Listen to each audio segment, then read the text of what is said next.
On day 1, I spawned in as a baby dinosaur, but I had a feeling there was more to me than first meets the eye. Everybody up, get on the floor. Zozo's gonna walk the dinosaur. Just then, a blaze creeper walked towards me, and he didn't look too happy. Halt, dinosaur. Even though this isn't an ice age, I need to ask you to freeze. What for? I haven't done anything bad. Hail it to the pig, you lost life form. I didn't know what he was saying, but I was not going to listen to such a mean guy. I'm a dinosaur. I can do what I want. I ran away as fast as my legs could carry me. Very grateful that dinosaurs only had tiny arms and not tiny feet. But then again, I was a lot tinier than I expected a dinosaur to be. That was because I was still a baby and only had 12 hearts. I hurried as quickly as I could across the biome I had spawned into, but because it was a wide open prairie, there wasn't really anywhere that I could successfully hide from the blaze creeper. It didn't take long for him to outpace me and take me captive. Oh no! Now I'm a baby and I'm in trouble! You better believe you're in trouble, Walnut Brain. You're now in the custody of the Epoch Police, keepers of the balance between life forms. Dinosaurs like you had your time, but in the current time period, or epoch, you're supposed to be extinct because you're out of time. You're gonna do time in our detention center. That doesn't sound fair. There's no time like the present, and I just want to enjoy it. Tell it to the pig. You already said that. Then tell him twice. On day 2, I was thrown into the Epoch Patrol prison, and they didn't even give me a harmonica to play to pass the time. I guess it wouldn't have mattered anyways. My dinosaur claws make it super hard to play guitar, let alone any instrument. Don't be a dinosaur loser for being so easy to catch. Enjoy your forever sentence in Epoch Patrol prison. I felt super alone in my cell until I heard a bumbling voice perk up next to me in an adjacent cage. My, what blaze creepers those Epoch Patrollers are. Always picking on us unique, timeless creatures. Whoa, a normal whale. Wait, why are you in time prison? You don't seem very unique or ancient to me. I'm not just any whale, you see. I'm a whale monster. Back in ye olden golden days, a large group of whale confidants, including myself, really loved reviewing monster movies. And having watched so many movies in one go, we slowly evolved into monster movie whales. I was the last one free until those clock-keeping cretins captured me. No one believes we exist anymore. It's quite sad, really. Well, say sayonara to your uncomfortable cell, my monstrous Moby, because I can do something those boring guards could never believe in a million evolutionary years. If you're planning our escape, my dinosaur dearest, we must be quiet, lest the guards hear. But I was too busy shapeshifting into my super awesome new dinosaur form to recognize what my whale of a friend was saying. Let's blow this taco stand. Literally!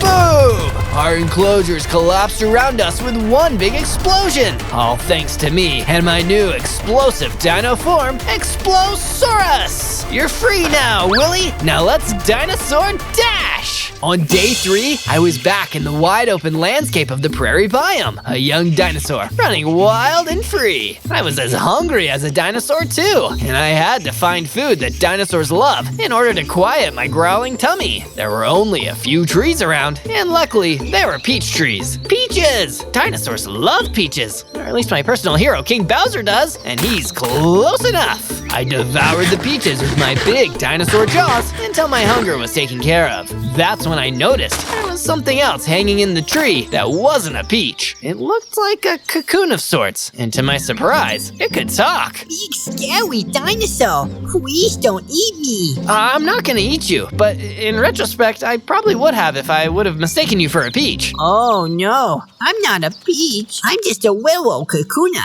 a bug type from Pokemon Red version. I was hiding up in this tree because I'm from the 90s and the Epoch Patrol says I'm out of time. Well, the 90s are a bygone era, but there's no reason that you should be thrown into prison. The Epoch Patrol tried to lock me away too, just because I was a dinosaur. Can you imagine getting arrested just because you're a dinosaur? No way! I'm simply a bug. But maybe if we work together, we can stop them from imprisoning us. You got yourself a deal.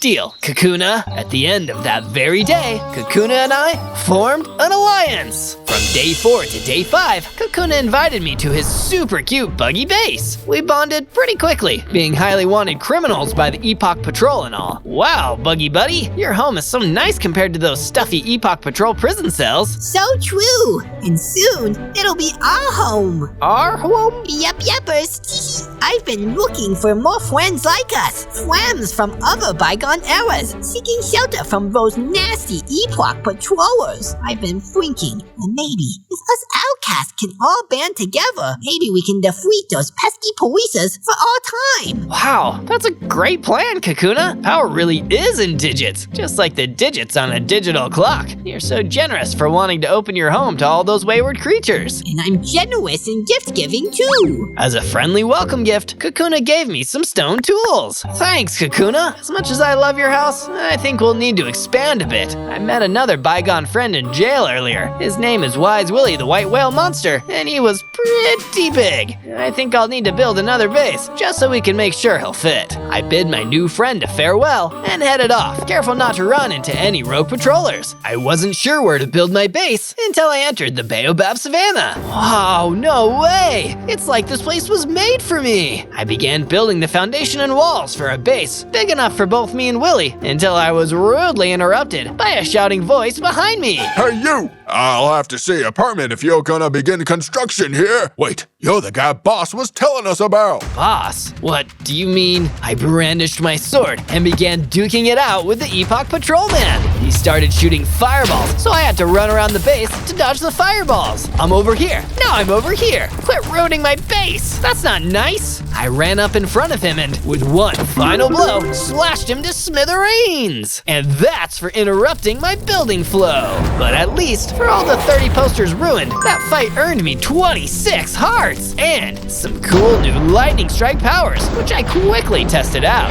Looks like this dino's got some dynamite. Now time to take out these fires. From day 6 to day 8, it was an especially blustery day in the Baobab Savannah, where I had decided to continue building my dinosaur base. It will be big enough for both me and Willie, although for now, I built a room just for me. This wind is crazy fast. I hope it doesn't knock down any of the stuff I built. Then again, maybe I should have thought of that before I chose a swamp to raise permanent structures in. I shapeshifted into a green stone dinosaur so I could be more wind resistant to the increased weight of my materials. While I was looking out in the biome, I noticed the whale monster swimming through the air towards my base. Zozo, my good saurian friend. I was thinking of holding a bit of cinematic soiree now that I've obtained my freedom. Do you happen to have a home theater arrangement or even a flat screen we could show the movies on? Hey, Willie, I'm down for a movie night. It definitely seems to be a stay inside kind of day, what with all this wind around. Ghastly, isn't it? These stormy winds have been increasing in speed and ferocity as of late. They say it's because a titanic hurricane is coming sometime in the next 100 days that will wipe out all life forms in the overworld. Who told you that? Oh, you know, a weatherman or something. That's wild. I'd better visit my friend Kakuna and let him know the sad news. Later on, I was back in the Jacaranda forest talking to Kakuna about the possibility of this world-ending storm. Oh no, sounds to me like an extinction level event. It's probably not gonna happen though. I have a feeling it's a made-up story by the Epoch Patrol to scare us. I don't know about that. My friend Wise Willie the White Whale Monster told me that, and he's another creature out of time, just like us. Why would he believe anything the Epoch Patrol says? Zozo, don't worry. Only hurricane you need to worry about is a hurricane of hurricanwonders. Sing with me, Zozo. No, that's okay. I don't know any of the words. Is that so? Well then, I guess I'll have to figure out what else you can do. Why don't you go out to the Quag Gardens? I heard another creature out of time lives there. Another potential ally? I'm on it! From day 9 to day 10, I climbed high up on a huge red sand mountain. I'm at the top of the world! From this view, I could see the valley below me. I kept my eyes peeled for any creature that looked out of place, and especially out of time. While still at the top, I noticed something flying, a crimson mosquito. Wow-wee! Mosquitoes usually aren't that big in the modern era. I'll bet that the crimson mosquito is a creature out of time. I ran down to it and introduced myself to the crimson mosquito. You're a lost life form like me. You should totally team up with Kakuna and me. We're going to take down the Epoch Patrol together.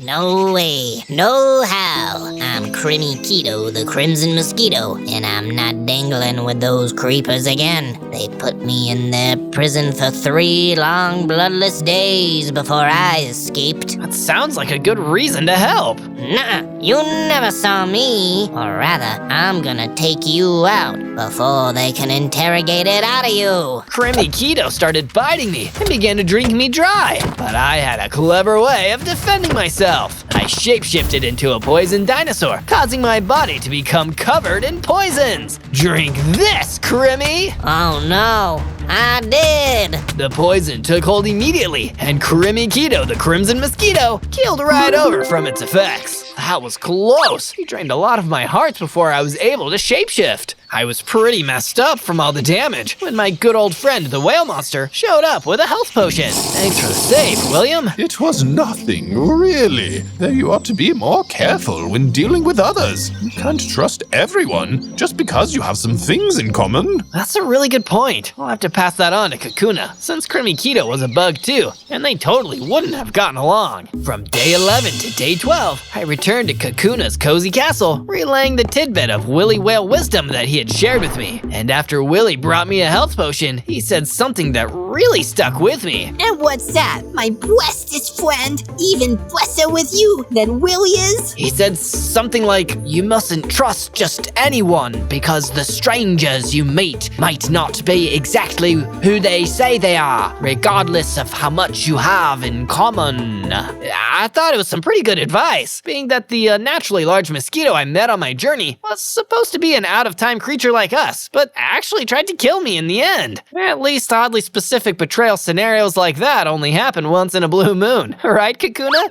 Kakuna? Instead of giving me one of his normal cutesy replies, I realized Kakuna had been staring me down intensely with his big babyish eyes. For the first time, they didn't seem so cute. I have another task for you. Task that requires no critical thinking. Kakuna ushered me out from his base, unusually fast. Because we're expecting lots more friends at our base. Friends who won't be betraying us. You should go down to the caves and acquire some iron armor pieces. In battling those pesky epochs, we'll need lots of protection. And I'm sure you'll find lots of gears there for our army. But Kakuna... And be sure to head to the oasis when you're done. The weather there is so peaceful. Surely they'll prove to you there's no upcoming storm. I headed to the caves for some iron pieces, stocking up on battle armor, and crafting an iron sword and pickaxe. Maybe Kakuna was right. Maybe I was a fool for believing Willy and his whale tales about storms. Maybe... Who goes there? It's not you, Kakuna, is it? A voice echoed from deep within the cave. I took out my new iron sword, but I couldn't see where the voice was coming from. I quit the Epoch Patrol today. I myself hunt for you no longer. Promise you'll spare me when you come for the other patrollers. Your wrath is nothing to be trifled with. There, I saw him, one of the pig's henchmen. But unfortunately, he saw me. We started to duke it out head on, but as we slashed and bashed, he said something interesting. One of Kakuna's henchmen. Kakuna's henchman? I'm no henchman. Henchmen work for evil people, and Kakuna isn't evil, is he? With a definitive blow to the patroller in the midst of my pondering, I decided to head to the oasis, just like Kakuna, my non-evil friend, had told me to do. From day 13 to day 15, I walked through the peaceful oasis biome, where the blustering winds that threatened to destroy the world were calm to the point of nearly being absent. This is such a strange and hopeful place. I can see why Kakuna wanted to send me here. It's nice. I continued to wander through the greenery of this restful paradise until I came upon a beautiful clearing where a mighty creature of wood stood tall in a silent vigil. Hello, I'm Zozo, the shape-shifting dinosaur. Do you live here in this oasis? I am the eternal guardian. I have lived in this oasis since the dawn of time, and it has always existed alongside me. Sweet! For many epochs, I have watched the changing of season, and I have seen many creatures come and go extinct in their time. The great storm that is coming, I have never seen anything like it. Wait, so there is a storm coming? Kakuna told me the Epoch Patrol made it up to scare us. I assure you, the winds of change are very real. Time itself is unstable, and without proper intervention, the world itself could come to an end. Not sweet! I was puzzled by the Eternal Guardian's words, but somehow I knew there was truth in them. I had to return to Kakuna's base and warn him that the storm was more than just a story. It was the biggest problem of all time! From day 16 to day 19, I returned to warn Kakuna about the very real and very great storm on the horizon. But oddly enough, he was nowhere to be found. I headed back to my own base, the only other place I thought Kakuna might be, but instead, I ran into a lone Willy. Willy, did you happen to see a small cocooned baby cutely waddle in here while I was gone? I certainly did, Zozo, but that baby was less than cute. In fact, he had an entirely new evil persona, like some sort of twist villain. I typically enjoy a good scoundrel within film, but dealing with one in real life is less than ideal. So I really am a henchman. Oh no! Oh no, indeed. And before he menacingly waddled off, he threatened to destroy some place called the Oasis. What a very strange small man. Oasis. Oasis! He's attacking the Oasis! I'll be back, Willy. I gotta make sure the movie we're living in has a happy ending. I hurried to the Oasis, unable to find the Eternal Guardian, but instead found Kakuna, who I thought was once my best friend. He was destroying the Oasis, which goes against the very nature of the definition of Oasis. Kakuna! I thought I knew you! You do not know me at all, feeble Dinosaur. You should have listened to your well friend. Must immediately trust everyone you meet. But you told me not to trust the guy who said I shouldn't trust everyone I meet. And you lost your baby Axwet too. Was it all a lie? I whipped out my trusty sword, but a growing wind within the Oasis made it hard to keep my grip or make any directed swings. Oh, Zozo. We may both be creatures out of time, but it seems your time has just run out. As Kakuna exploded the ground around me, I collapsed to the Oasis floor, losing consciousness. Guess they'll have to change the name of this place from the Oasis to the Oaswas. From day 20 to day 22, I woke up to the sound of a howling wind through the few remaining trees of the Oasis. It seemed that Kakuna's evil meddling in time had caused the Oasis to be just as unsafe as everywhere else in the overworld. The winds of change were coming, and now the Eternal Guardian had gone somewhere unknown. Would any creature even survive to see the day that he returned? It was hard to know, and harder still to not be afraid of the whole situation. Kakuna, I trusted you! I screamed it into the wind. My buggy buddy had betrayed me, and it caused me to shapeshift into a sad dinosaur. As I walked through the now ruined Oasis, imagining the beauty it used to hold, I caught sight of White Willy, who rose from the water. Zozo, what are you doing out here? Why, this wind is as dangerous as the Wolfman, the Mummy, Frankenstein, and the creatures of the Black Lagoon all as one. And I should know, I'm quite familiar with those individual films. Willy, let's get out of here and back to my base. We braved the winds back to the Baobab Savannah, where I constructed a watery enclosure for Willy to swim freely in while he was staying at my base. Together, I just knew the two of us would survive the coming storm. All we had to do was find the Eternal Guardian and make sure Kakuna didn't cause any more damage in the meantime. From day 23 to day 26, I was feeling a bit nostalgic for Spawn Point, so I went back to the prairie for a brisk walk. While I trudged through the breezy biome, I noticed a dark figure in shadowy garments being attacked by a Phantomere dragon. Oh no, my life is at risk. Please help. I'm so afraid and stuff. Worry not, Shadow Guy. Zozo the shape-shifting dinosaur is about to shift into high gear. I turned into a mighty dragon dinosaur and matched the Phantomir with all the fury I could manage. Unfortunately, it didn't seem to be enough to win. You don't stand a chance or whatever. Just give up and leave me to my fate. No way, Jose. If anyone is gonna be the hero, it's me. You run. I'll keep this thing busy. Okay, that's cool. The shadowy fellow ran off, and I was facing down the Phantomir alone. The fight was seriously tough. Deep down, I could feel a new power ready to emerge from within me. I summoned up a dragon fireball and turned the tables on the Phantomir, destroying it in a single attack. My victory in battle gifted me a total of 35 hearts and the power to call on a dragon fireball whenever I needed it.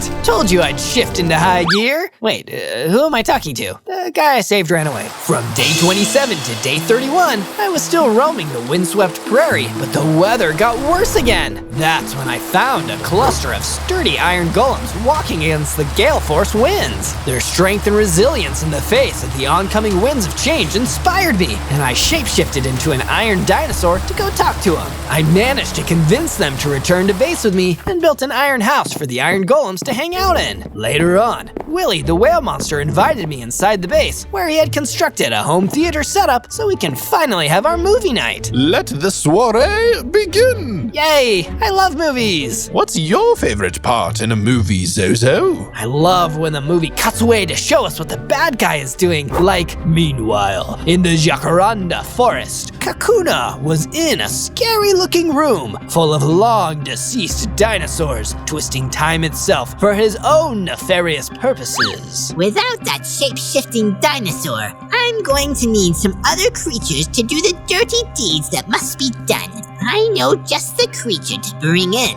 Come forth, baby Sable. Answering his call, the time stream produced a baby Sable, another creature out of time. Goo goo, goo goo, ga, me, baby Sable. You put on a good act, baby Sable. I know evil concealed behind innocence when I see it. Follow through with all my wicked commands, and I might let you survive what's coming. Blah, blah, goo goo. From day 32 to day 35, I made the brave decision to return to the Epoch Patrol prison, knowing it would be a tough sell to get them on my side, but I had to expose Kakuna's twist villain truth. As I approached the prison I stayed in all those days ago, full of dinostalgia, I brandished not a single weapon, letting the patrollers know I meant them no harm. The creepers tried to attack, but when I shapeshifted into a harmless dinosaur, they knew I was actually harmless for real. I need to see the pig. It's about the uncute Kakuna. They took me to their leader, Epoch Pig Troll. He looked at me from behind his desk, nodding while we met in his office. Yeah, I know about him. Kakuna. He pulled a folder from one of his filing cabinets. It had a big Cocoon-fidential stamp on it and was filled to the brim with incriminating evidence. This guy's no ordinary creature out of time. In fact, he's been snatching up all you guys from across every century, moving you from your original times to the now, which is our time. You mean Kakuna brings random creatures from their own time periods to this time? Present time? Yeah, and this time he brought you, one of those creatures out of time, to our time, which is now. Wow, that's a lot of time. And a lot of time spent on trying to catch this time-shifting treacherous baby. He's not only nabbing people from the past, but sending them to the future too, which is something I gotta add to his file. One of my lower drones went out to investigate the Oasis situation. Apparently, the Eternal Guardian got the future boot. Kakuna sent him to the future. Why is he doing this? If I knew why, I'd have closed this case years ago. Now get out of my hair. If there's any breaks in the case, I'll be sure to send out one of my piglet patrollers and let you know. We have a shared enemy, Kakuna. Let that be the only beef between us. Don't you mean bacon between us? Get out. From day 36 to day 39, I remembered that there was no time like the present to cover myself in durable armor pieces in order to protect myself from harm. In order to do that, I had to go deep into the mining caves and scrounge up enough iron to forge myself an iron chestplate and some iron boots. While I was digging down in the caves, I also managed to come across a couple diamonds. Diamonds are Zozo's best friend. Which reminds me, I should go check on my non-mineral best friend White Willie the well-watched whale. I met up with Willie in the home theater room, and it seemed that he had been expecting me. Hey, Zozo! I've got a special weapon for you, so that the next time Kakuna comes calling, you'll be able to defend yourself from his twisted villainous wrath. Sweet, a new weapon! That makes me such a grateful dinosaur. Willie pulled out an emerald sword and handed it to me. This emerald sword is actually a pretty big deal as a collector's item. It was made from the set of the Emerald City in the major motion picture, The Wizard of Oz. May it grant you the power of Technicolor innovation. Thanks, Willie. I can already feel lighter while I hold this weapon. It was totally true, because the emerald sword had a built-in haste effect that made me faster. Later on, I was practicing my swordsmanship on some cacti when an unusual sort of mob showed up. Yellow, I am Zeep Zaboop. I am from the future, which makes me a creature out of time. I could tell that it was another creature out of time. Come with me, Zozo. Yeah, your name has a lot of Z's too, even though you are from the past. Never mind. Let's not unpack that. The Epoch Patrol needs your help.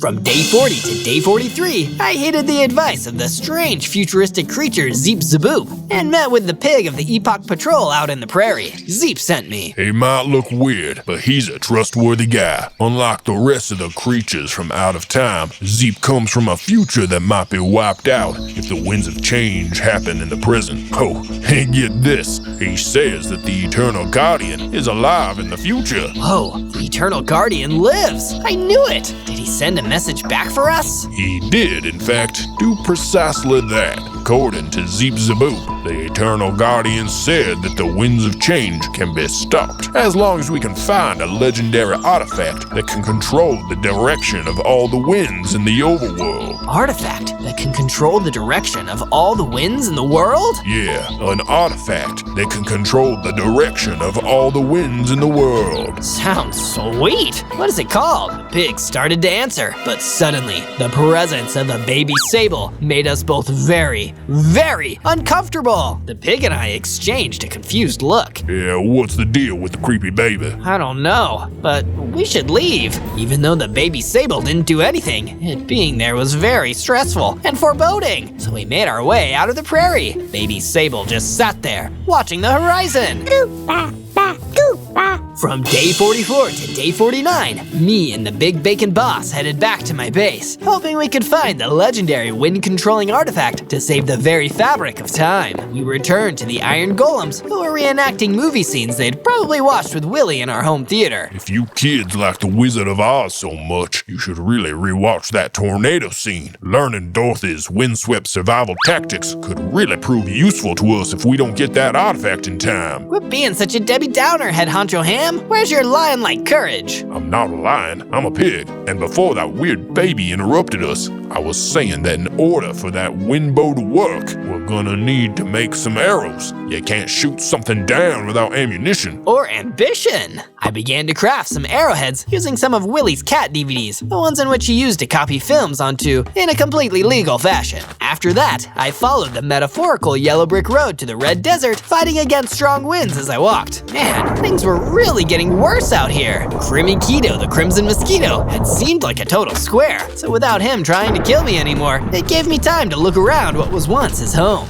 I searched around for any book that might tell me more of the wind bow we've been questing for. To my surprise, I stumbled upon a desert village where I found not just any book, but a real history book. Willie says he hates books, preferring to watch dramatized movies about history, regardless of how inaccurate they are. But I know that in this instance, we needed accuracy. Ranged weapon accuracy in order to take down Kakuna. I flipped through the pages, trying to find any historical locations as to where the wind bow may have been. Getting so used to watching Technicolor movies with Willie made it super boring to read black and white words on paper. I left the red desert village in search of the item myself. From day 50 to day 53, I continued trudging through the red desert, shape-shifting into a sticky-footed dinosaur so the blustering winds wouldn't pick me up off the ground. A shape-shifting Zozosaur?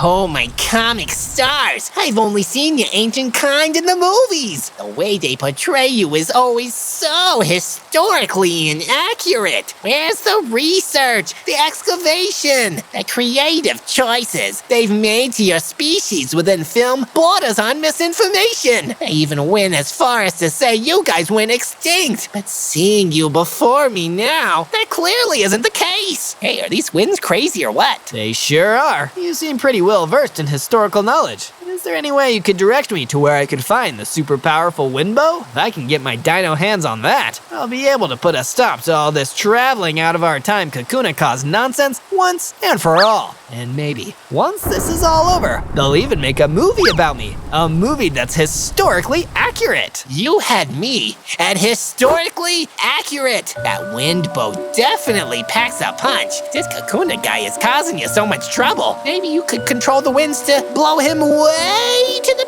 past. That way, he'll have a ton of time to reflect about what he's done. By the time he reaches our present, he'll have grown and changed into a better person. I think Kakuna is far beyond changing as a person. He hasn't even evolved out of his cocoon form yet. It's like he's resistant to change. Yeah, good point. Maybe you could blast him way into the future. So at least in our time, we don't have to deal with him. But later down the line, history will just repeat itself again with all those future people. We have to defeat him in the current day. Please, where's this wind bow I keep hearing about? No one will be around to watch our historically accurate Zozo movie if Kakuna wins, because we'll all go extinct from the storm. And that's bad, especially for our box office sales. Yeah, sorry kid, I don't know. I don't make or write history. I just call out inaccuracies when I see them. But if you ever need someone to tell you why Jaws did irreparable damage to the shark's reputation and why evil dolphin mastermind should have been the villains of those movies instead, you know where to find me. Rowan Antelope, out. From day 54 to day 57, I spent a long time checking every facet of the prairie for clues as to where the wind bow might be. Shapeshifting into one of Willie's favorite movie characters, a Sherlock Holmes-saurus, I inspected every inch of the land with my spyglass. It would have been super helpful if the Eternal Guardian told us where the bow actually was, but I guess he wasn't looking that far into the future, being in the future and all.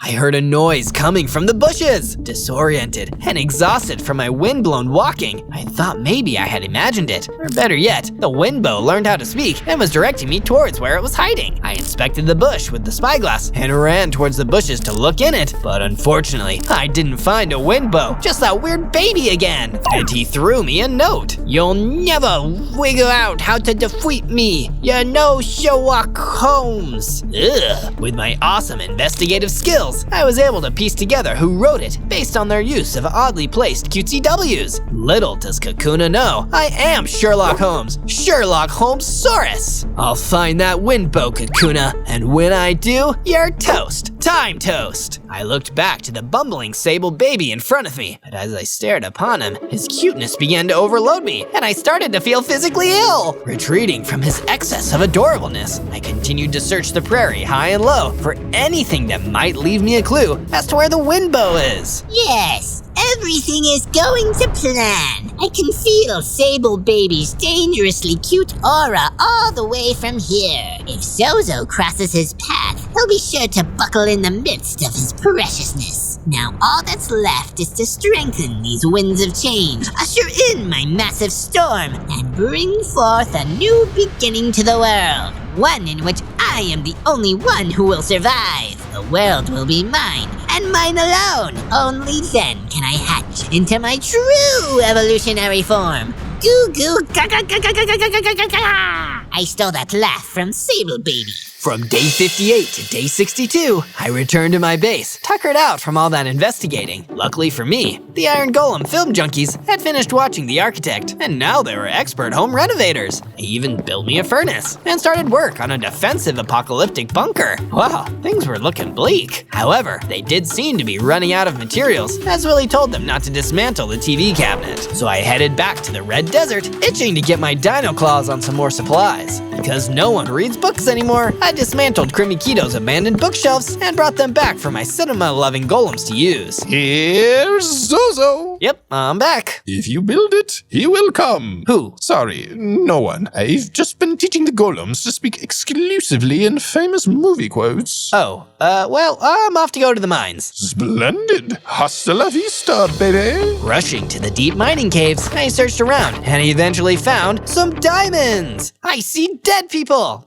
I see diamonds. Relishing in my dazzling diamond discovery, I immediately began to craft some upgraded armor and weapons. Mama always said life is like a deep mining cave. You never know what you're gonna get, but I lucked out today with diamonds. I now had a diamond helmet, diamond pickaxe, and diamond sword. From day 63 to day 66, my best friend Bacon and I pondered long and hard, completely stumped as to where our life-saving bow may be hidden. We had searched practically everywhere in the world until… Your whale friend William isn't the nicest guy in the world, kid. While you were gone, I stopped by your base, and apparently, one of your golems became a superfan of the biggest movie flops of our epoch, the Golem Father 3. Willie was so horrified that he booted him out to some place I've never heard of, called the Bad Movie Lands. Bad Movie Lands. That's the one place we haven't checked yet, Piggy. Come on, make haste. We can't let the world go to waste. We headed to the Bad Movie Lands. The weather, the worst it's ever been. I gotta be honest, Zozo. When the world ends, this is one of the places I'll be happy to see go. No wonder this place is abandoned. It's just flop after flop. Trudging through a ground covered in rotten tomatoes, we stood before a decrepit old movie theater, shuttered up with wooden boards to keep innocent folks out, or perhaps horrible movies in. We tried to pull the boards from the windows and doors. They were not coming loose. We wanted any chance of obtaining the wind bow and maybe see a terrible flick in the process. We'd have to break in first. From day 67 to day 70, I was having a cozy day back at my base, trying my best to not think about the world-ending winds that were threatening to batter in my doors and windows. I almost didn't notice when some of the knocking sounds were at my door. There's a guest outside. I wonder if they're here to watch a movie in my sweet home theater setup.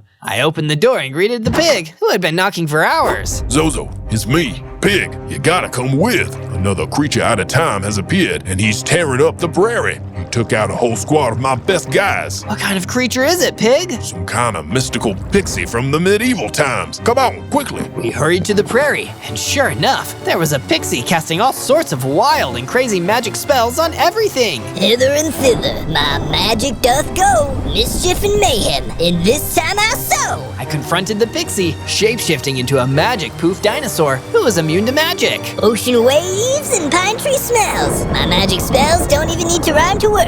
I'm just a jerk, but I can do it anyway if I want. Hey, stop casting spells at random. Bad things could happen. Look around. Bad things are happening already. Before 100 days are up, the winds will turn us into spaghetti. I know you're confused and scared by this time period. I was too, but I believe that we can cancel the apocalypse, so you shouldn't give and destroy things. My magic spells were once how I cope, but thanks to you, I now have hope. The mission that the pig had trusted me with had gone smoothly, because now the pixie had been calmed. I had a feeling I could count on his help in the near future. From day 71 to day 74, the pig and I headed back to our base, one of the only peaceful places left at the end of the world. We planned on watching the movie Apocalypse Now to get our mind off the apocalypse now, but to our dismay, the best part of our base, the home theater, was destroyed. Willie was sobbing so badly, an ocean's worth of tears started flooding our base. No wonder his entire library was ruined, and so was half of our base. No one destroys my best friend's film collection and gets away with it. That was an epoch's worth of media, now lost, all lost. As I spotted Baby Sable in the corner of the base, I raised my emerald sword to slice Sable Baby in half. But suddenly, I felt a moral and ethical dilemma about destroying a baby. So I dropped my sword in defeat and retreated over to Will, giving him a big, but pretty small against his massive stature, hug to calm him down. However, while I wasn't looking, that stupid Sable Baby grabbed my emerald sword with his grubby hands and crawled off with it, leaving his big mess behind. As me and Willie hugged, Iron Golem approached us with great news. Not only was he still working on our bunker, but he also equipped it with a bunch of supplies. Supplies which I can use to retrieve my emerald sword. He also subscribed to a movie streaming service, which included all of Willie's previous movies. Meanwhile, at the Kakuna's base, evil plans were underway. My great plan has almost fully hatched, and once everyone else becomes creatures lost to time. Soon I will fully hatch into my final form. From day 75 to day 78, the pig left me alone and didn't have any more quests for me. Just kidding. He's at my house right now. The pig was standing right next to me, ready to launch into another explanation for the most insane quest ever thrust upon a mere dinosaur. Zozo, this is the most important quest of all time. The balance of the time stream relies completely on whether or not you complete this next task. You say that every time, the pig. This time, I'm as serious as ever. You know that weirdo, creepy baby sable thing that's been messing with everybody? Well, turns out that he's working for Kakuna, and he's been entrusted with the one crowbar that might be able to dislodge the boards surrounding the closed theater in the bad movie lands. But I can't hurt a baby. You won't have to if you use this. The pig handed me a hemolymph broadsword. This is a special weapon. It deals falling damage, so it'll be like you were never even there. Do you believe in accountability, piggy? What's that? Okay, I'm gonna go deal with that sable baby now. Where can I find him? Where else? He's in the Jacaranda Forest, probably on his way to report back to Kakuna after wreaking havoc on your base. I nodded, and then I departed for the Jacaranda Forest. From day 79 to day 84, I barged into the Jacaranda Forest on a quest to take down that sable baby once and for all. Now it's time for you to say hasta la vista, baby. I charged the infant with my infinite amount of rage, but my hits weren't doing much damage. Every blow I invoked was met with a fluffy ricochet, and the more I hit him, the more sable baby's big eyes filled me with guilt. He wasn't even hitting me with the emerald sword he stole. He was just holding his crowbar, but I was dying of a literal broken heart. Right before my heart shattered in two, I closed my eyes and thought long and hard of what Sable Baby had done. Destroying Willie's film collection, stealing his collector's edition emerald sword, and most hurtful of all, breaking Willie's Wizard of Oz DVD. My rage became palpable, and I shapeshifted into the massive emerald Sidiosaurus, emitting a blinding green light, which turned Sable Baby, including his big sweet baby eyes, to dust. Gaining 100 hearts from his defeat and the brand new power of blue laser beams, I gathered up the crowbar and emerald sword into my huge dino hands and headed back to my base victorious. From day 85 to day 89, I returned home from my crowbar quest, only to find that the defensive bunker that would shield us from all the winds of change as a last resort now had an armored front door. Willie the Whale Monster was really proud of himself. Every disaster movie needs a shelter where the prepared folks can hide from the fallout of the danger. And now, thanks to the wonders of iron and diamonds, we've got ourselves a true apocalypse bunker. That's fantastic! You should throw this hemolymph sword down in there. I've got my emerald sword back, so I don't ever want to have to think about the other one again. I suppose that makes it the last thing that the bunker needed. Something stored inside. It reminds me a lot of that big disaster movie, 2012. It came out in 2012. Do you remember it? How old are you, Willie? Old enough to party. Now that the bunker was secure, I went back to the Badlands so I could crowbar through the boards of the theater. Willie's a great friend and all, but I still would rather save the world than be trapped in a bunker with just him forever. I opened the theater, only to be attacked by a ravenous polar bear. What are you doing here? I'm the polar bear from the Golden Compass, and I've been waiting for them to make a sequel to my movie for ages. There are plenty of books to adapt. Didn't that movie just not do too well at the box office? You're about to not do too well at the box office. As the polar bear mauled me, I transformed into a pokey dinosaur, poking through his thick coat of fur and causing him to back off and run away. Don't worry, guy. There'll always be the original source material. With that mob out of the way, I walked into the theater and alongside some DVDs, found the Windbow itself waiting there for me. I grabbed both. At long last, the artifact that controls all the winds. Maybe now we can stop that final extinction event. From day 90 to day 94, I exited the movie theater, only to find Kakuna waiting for me on the front stoop. Going somewhere, Zozosaurus? Ugh, I almost stepped on you. I mistook you for a rotten tomato. Actually, maybe I should have squashed you. You're a spoiled little peach. Squash me, and you won't be able to hear my offer. Offer? Unfortunately, Unfortunately, I've lost my most recent henchman, Sable Baby.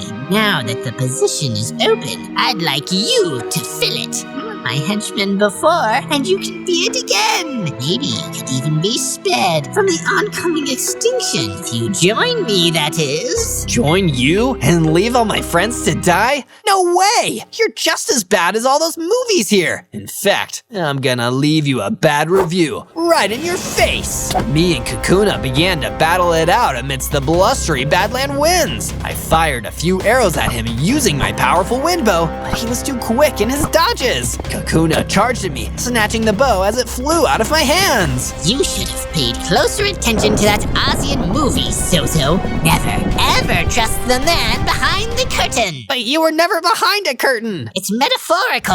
As Kakuna held my bow, he used his powers to trap me within a cage. This is bad. This is real bad. I gotta get out. But how? From day 95 to day 97, I freed myself from Kakuna's insidious prison by shapeshifting into a time dinosaur and unbuilding the cage by reversing time. I hope that I'm in time to protect the others. I mean, now that I'm a time dinosaur, I'm always on time. But that's beside the point. The rules of narrative tension are a lot stricter than time. I sprinted out of the Badlands all the way to the Flower Forest. There were no blaze creepers left to keep the Epoch Patrol base protected. Oh no, that means Kakuna might have gotten to the pig. I ran into the pig's office and found him lying on the floor, barely able to remain conscious. Hey there, Zozo. Looks like you made it on time after all. Oh, I was too late. You're not gonna make it, and it's all my fault. It doesn't have to be, Zozo. Listen, Kuna is the real cause of the winds of change. He wanted to survive the ultimate extinction because he believed it could finally let him evolve. All that time meddling and his stealing the wind bow from you, it was all for that goal. But how do I stop him? If he doesn't blow us all away, the winds of change will. By meddling in time yourself. Normally I'd be against this, but I'm not gonna be around to see what happens. The choice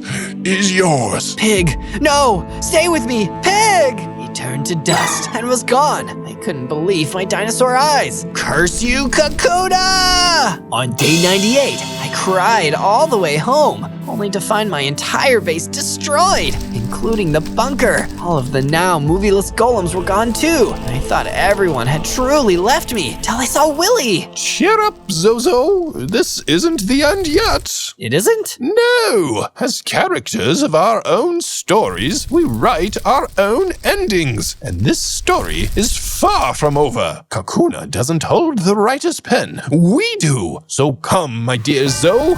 We shall take down this blasphemous baby together. Yeah, you're right. No baby is gonna write our ending. Babies can't even write. We're the masters of film, and we're in charge of the narrative. With a newfound pep in our step, I shapeshifted into the film director dinosaur, ready to take back control of our story. On day 99, I bravely ventured out into the eye of the hurricane in the Jacaranda forest, where Kakuna was hiding with the legendary wind bow in his possession. He was waiting for me, right in the place which used to be our meeting spot.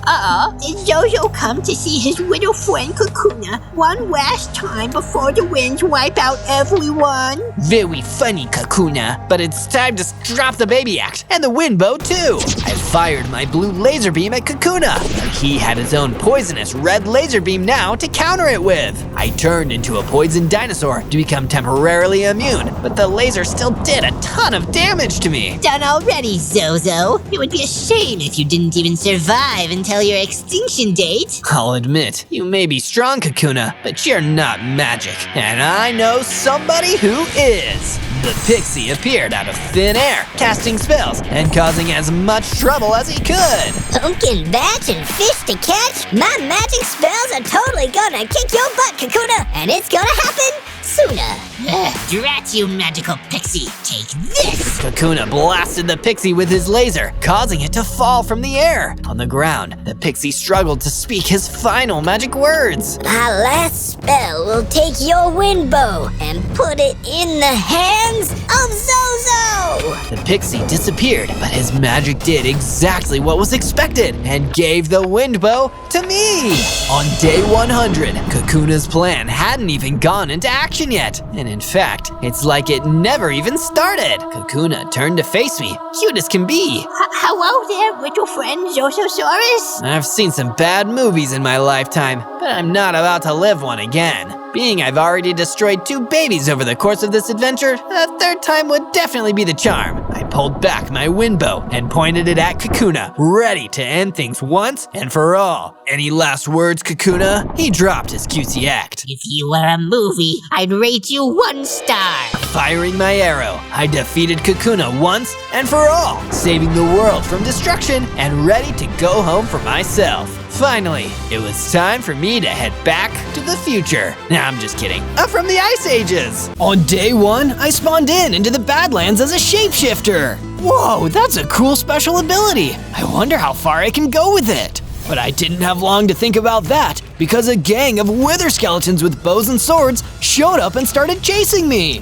Darn it, I wish I could go faster, but I'm only a baby shapeshifter, and that means I've only got 3 hearts. But even though I was weak, that didn't mean I couldn't shapeshift. I hid behind a rock and turned into a rabbit. Nobody ever suspects a rabbit. The wither skeletons kept searching until they found my little rabbit self, acting casually.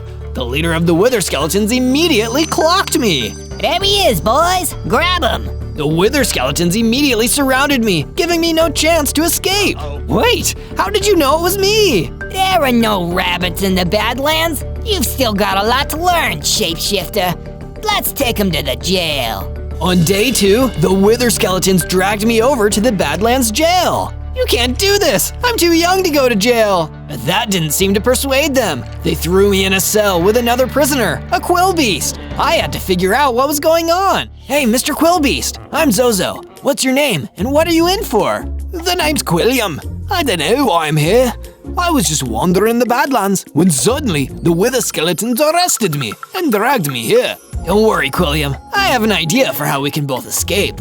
No offense, Zozo, but I really don't know how a rabbit could launch a jailbreak. That's the thing. I'm not a rabbit. I'm a shapeshifter. I used my power to turn into a wither skeleton, just like the ones who ran the Badlands prison. We used one of Quilliam's quills to pick the lock, and the 2 of us walked down the hall together. Another wither skeleton stopped us on the way. Hey, where are you 2 going? I'm just taking this prisoner to a different cell block. Nothing to see here. Fine, I suppose. On your way. In my wither skeleton disguise, Quilliam and I slipped out of the Badlands prison without a second thought.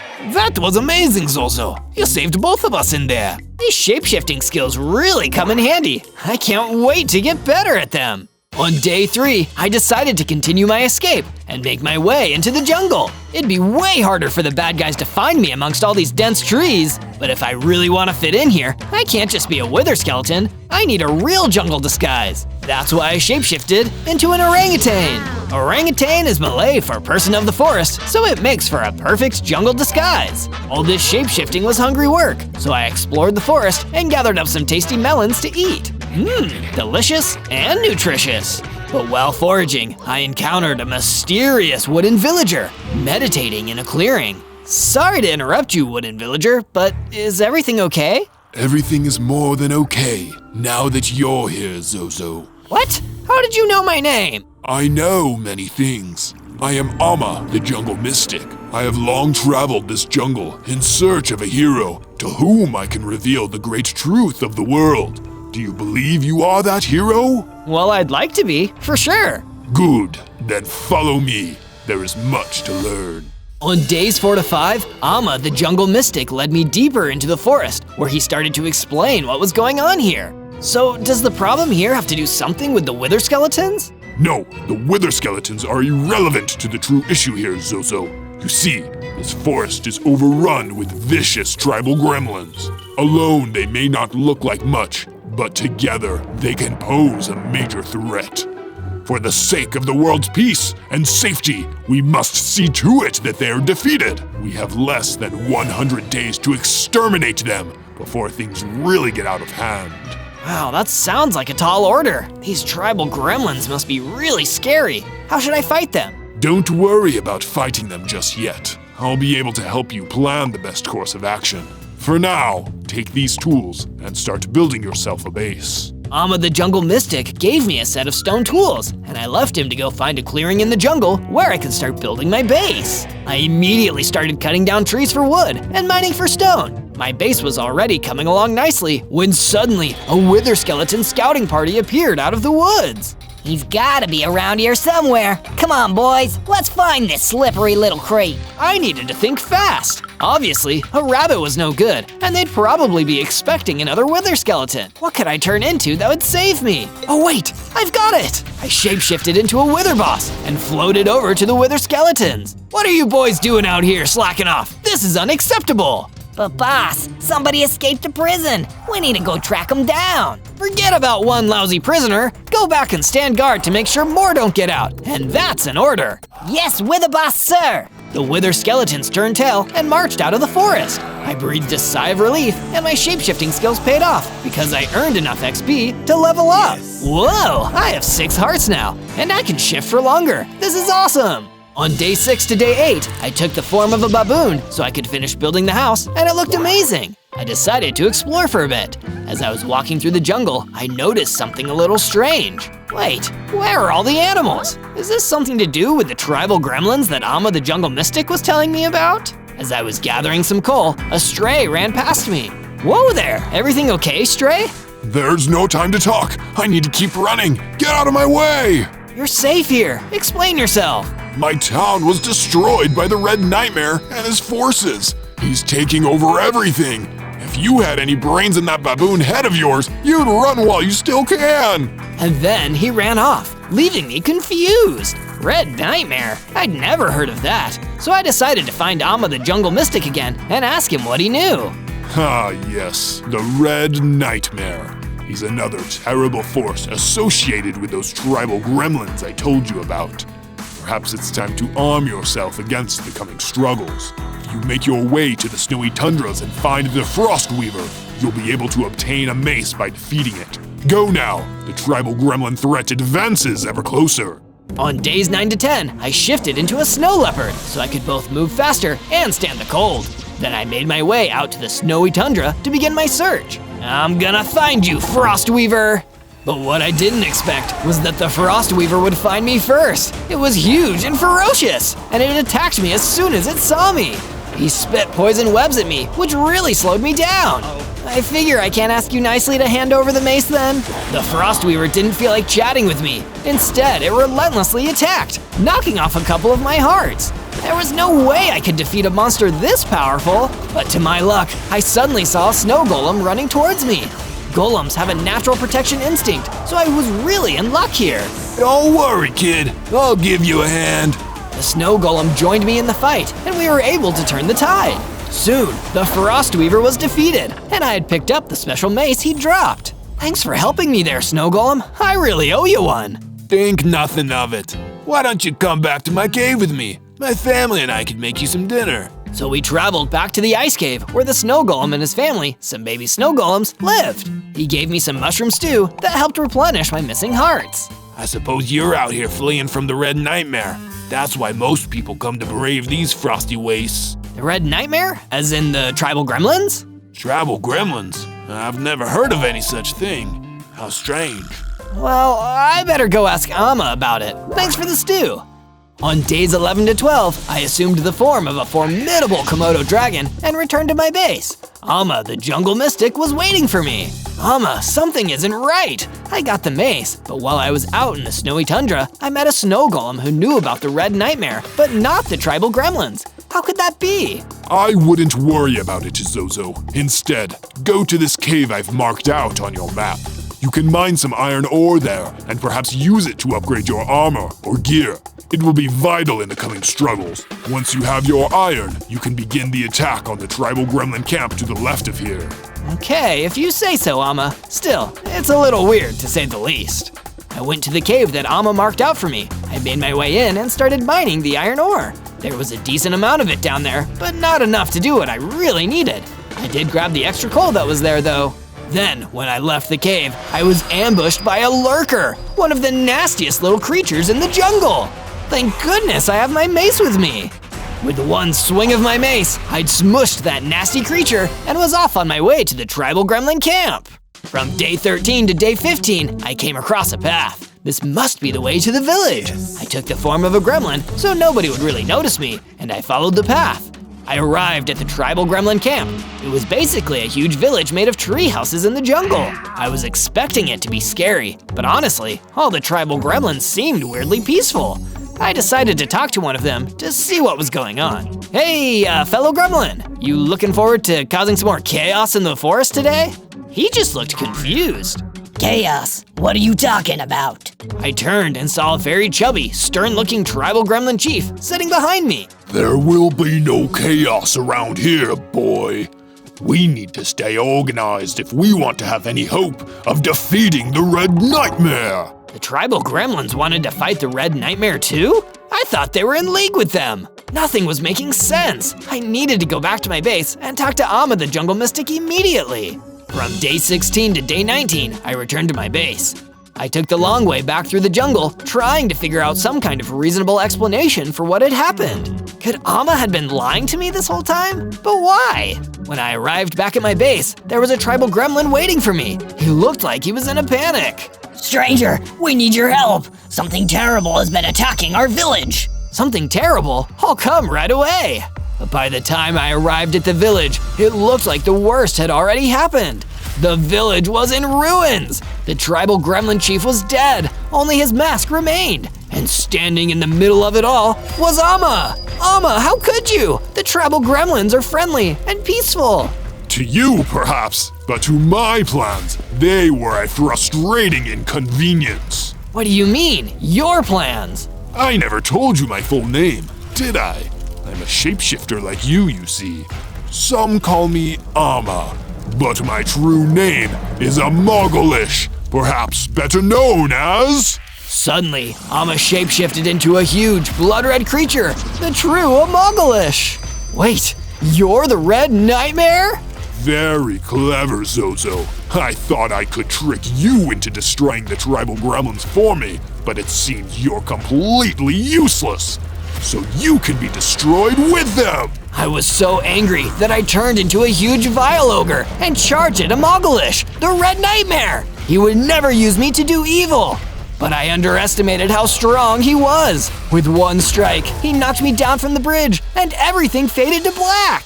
From day 20 to day 22, I woke at the bottom of what remained of the destroyed tribal gremlin village. I'd failed. I'd let them all down. But thankfully, at least some of them had survived Amogolish's monstrous attack. But now we have no place to live. We can't just survive out here in the jungle. He'll pick us off one by one.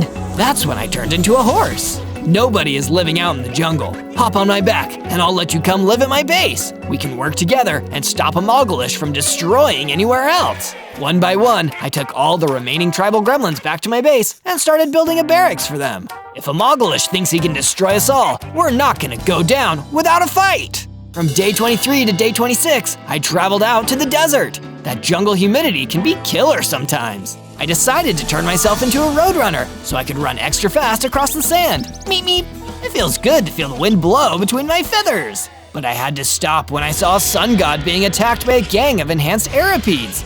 They must have been sent by Amogolish. Don't worry, sun god, I'm here to help. I ran in and started circling around the Aeropedes, distracting them from attacking the sun god. That gave the sun god a chance. I unleashed the power of the sun! He sent out a powerful sunblast, hitting and vaporizing the Aeropedes, and he never could have done it without me. I never could have done it without you, Zozo.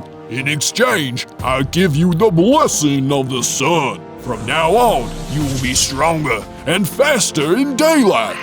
You will also gain a few hearts. That's such a cool power. Thank you, sun god, and the 2 extra hearts will come in handy.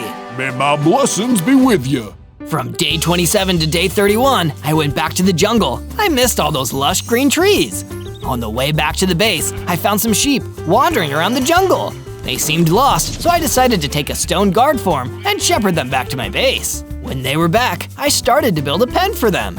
Now I can have as much wool as I want. This is perfect. I also decided to make a bigger wall around my base to protect me, the sheep, and my tribal gremlin guests from Amalgalish and his minions. Meanwhile, in Amalgalish's evil lair, he was meeting with his deadliest warrior, the Behemoth, a huge demon knight. What would you have me do, Master? I thought this Zozo could be useful, but it seems he's just a thorn in our sides. If we are to dominate this world, he and those who ally with him must be destroyed. Make it so. Yes, my master. I will destroy him personally. From day 32 to day 35, I decided I'd wander the plains in search of new allies and weapons. I needed to figure out how to defeat Amalgalish. Because I didn't want to get attacked by any monsters on my journey, I decided to shift into a mutant skeleton. Nobody would mess with that. Stop right there, monster. I turned and saw a gang of armed villagers ready to fight. They started firing arrows, and I was forced to dodge as fast as I could. Wait, stop! I'm not a monster, I'm Zozo. I'm just a shapeshifter. That got the villagers to calm down. They lowered their weapons and began to murmur amongst themselves before turning back to me. Come with us, Zozo. We want to take you to our leader, the great King Midas, the ruler of gold. They led me back to their village, where Midas was waiting for me in a golden throne in the middle of the village. He was certainly an impressive sight. Ah, so my men brought you to me. There must be a reason. Why are you here, my boy?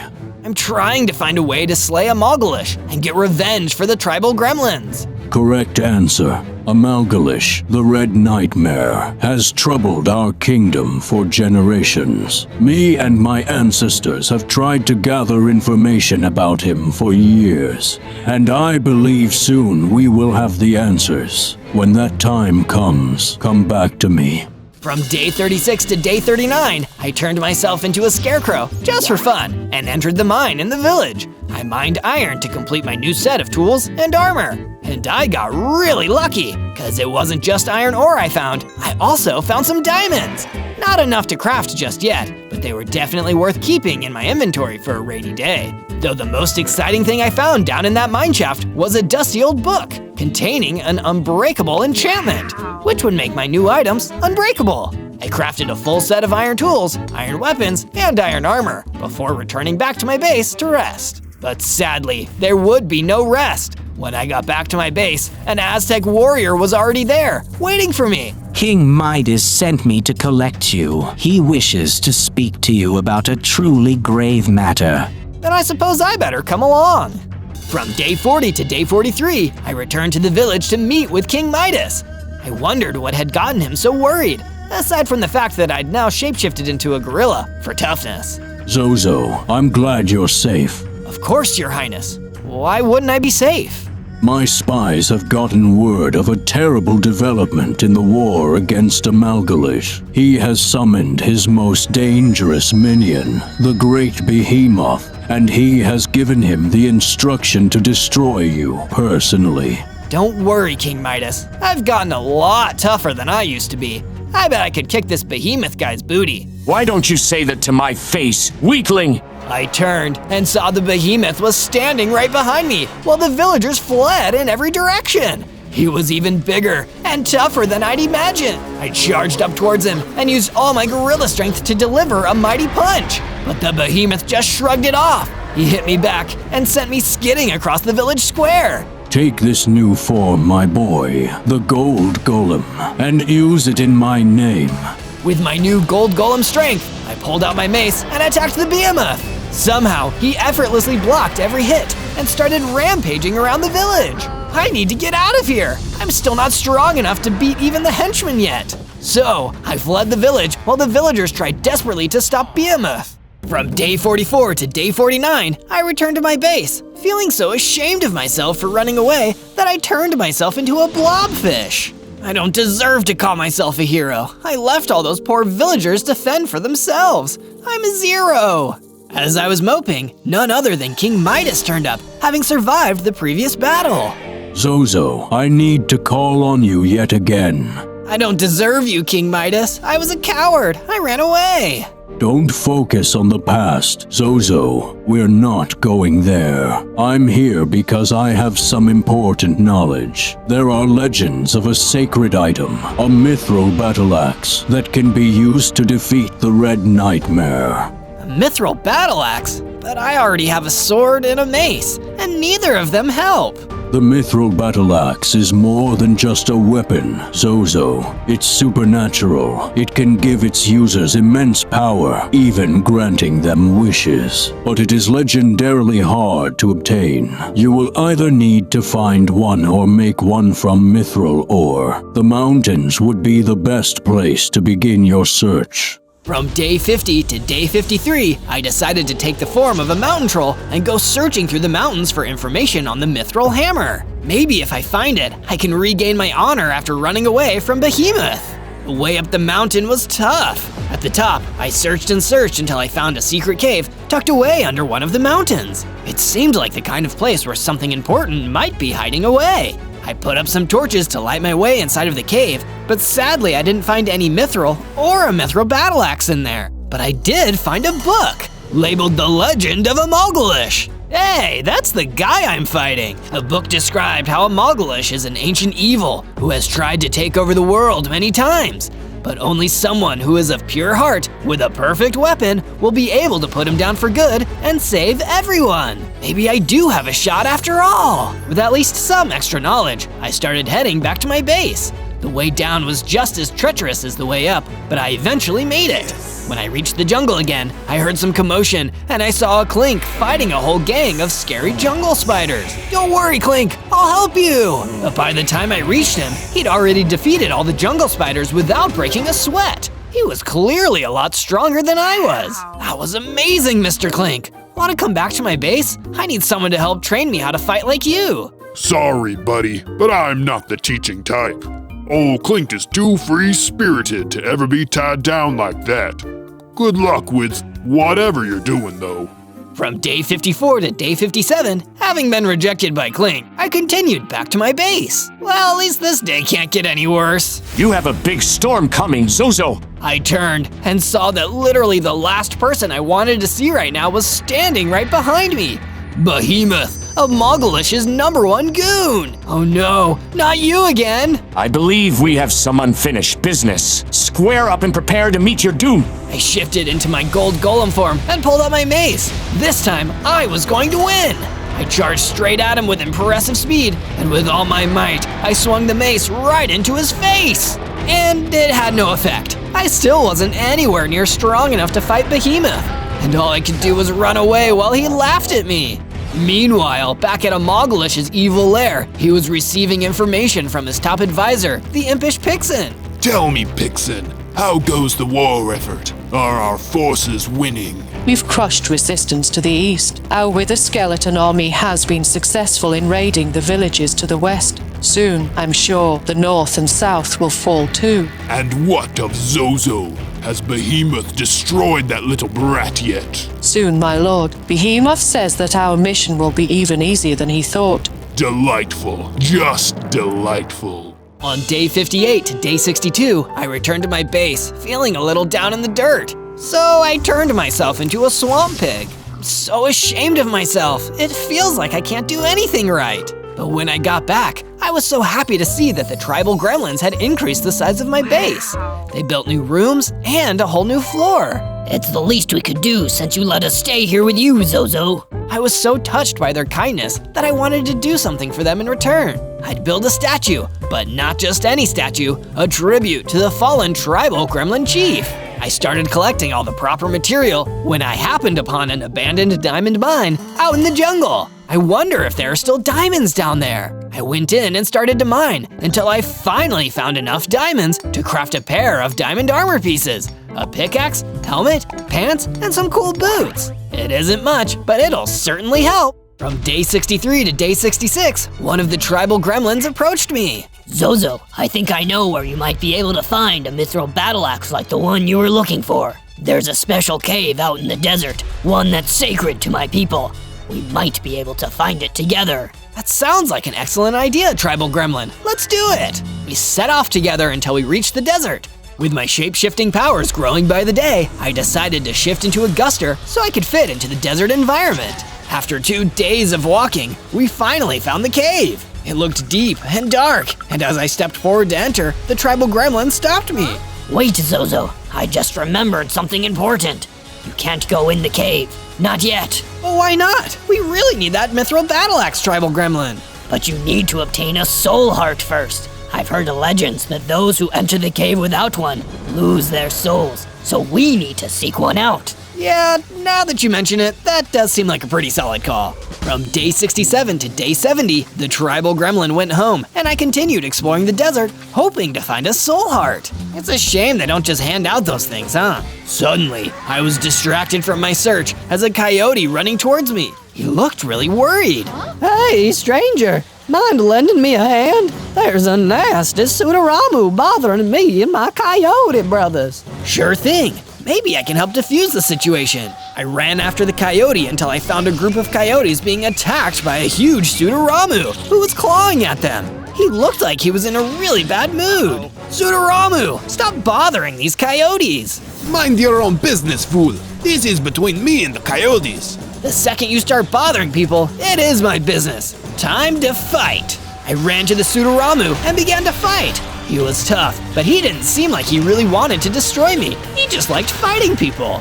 So I gave him a good fight. Every time he swung his claws at me, I was able to dodge, then hit back.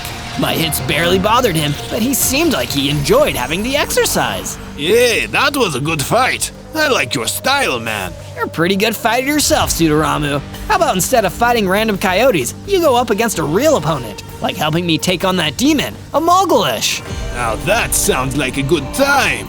From day 71 to day 74, after not finding anything in the desert other than a cave I couldn't enter, I returned to the base, only to find that Behemoth was already there, and he was annihilating my base. By the time I got back, half of the base had been destroyed, and he was attacking the tribal gremlins trying to rest there. Zozo, you're back. Good. I was getting bored destroying all your friends. Behemoth, you monster! You're going down for this! Try me. I transformed into a Vex, pulled out my mace again, and attacked Behemoth. My rage fueled me, and this time, as I attacked him, it looked like I was actually doing some damage. You've improved, Zozo, I'll give you that. But you're still nothing compared to me. Behemoth hit me back, stunning me and taking down several of my hearts.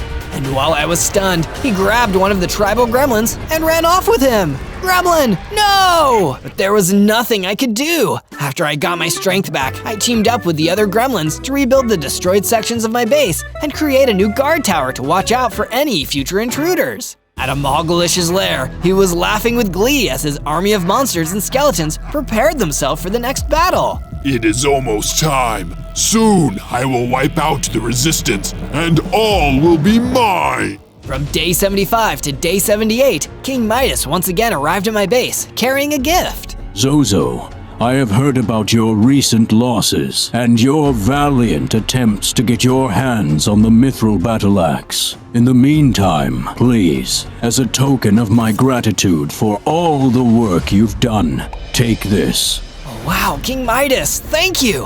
What is this? It's a sword of undying, my old battle weapon from my adventuring days. It's not the mithril battle axe, but this is a powerful, well-forged weapon. I believe Behemoth keeps his own private lair out in the plains. Perhaps you should go show him how well you can use this new weapon. From day 79 to day 84, I arrived at Behemoth's lair out on the plains with my sword of undying, ready to do battle. I stormed in, ran past the skeleton soldiers, and saw that Behemoth was waiting for me. This is it, Zozo! I've gotten bored of playing with my food. You won't be leaving this lair. And when I've destroyed you, the master will give me power and riches. Your creep of a master is never going to see you again, Behemoth. Skeletons, grab this fool. Skeletons surrounded me, but I managed to take them down without much effort. I focused on Behemoth next. Sword in hand, we fought. Behemoth was still incredibly strong, but I felt like I was finally ready to take him on. But as the fight went on, even though I was doing some good damage, Behemoth started to turn the tide. He fought harder and harder, hitting me again and again, watching my hearts drop. Even with the regeneration and extra absorption health the Sword of Undying gave me, I was still losing this fight. Everything I'd worked for was about to be for nothing. You've been amusing, Zozo, but I won't miss you when you're gone. Just as Behemoth was about to finish me off, one of the walls of his lair exploded, and Sudaramu broke in to save the day. Zozo, eat this! He threw me a golden apple. I'd never seen one like it before, and I immediately took a bite. Immediately, everything changed. I could feel myself getting bigger and stronger, and not just regenerating hearts, but doubling them.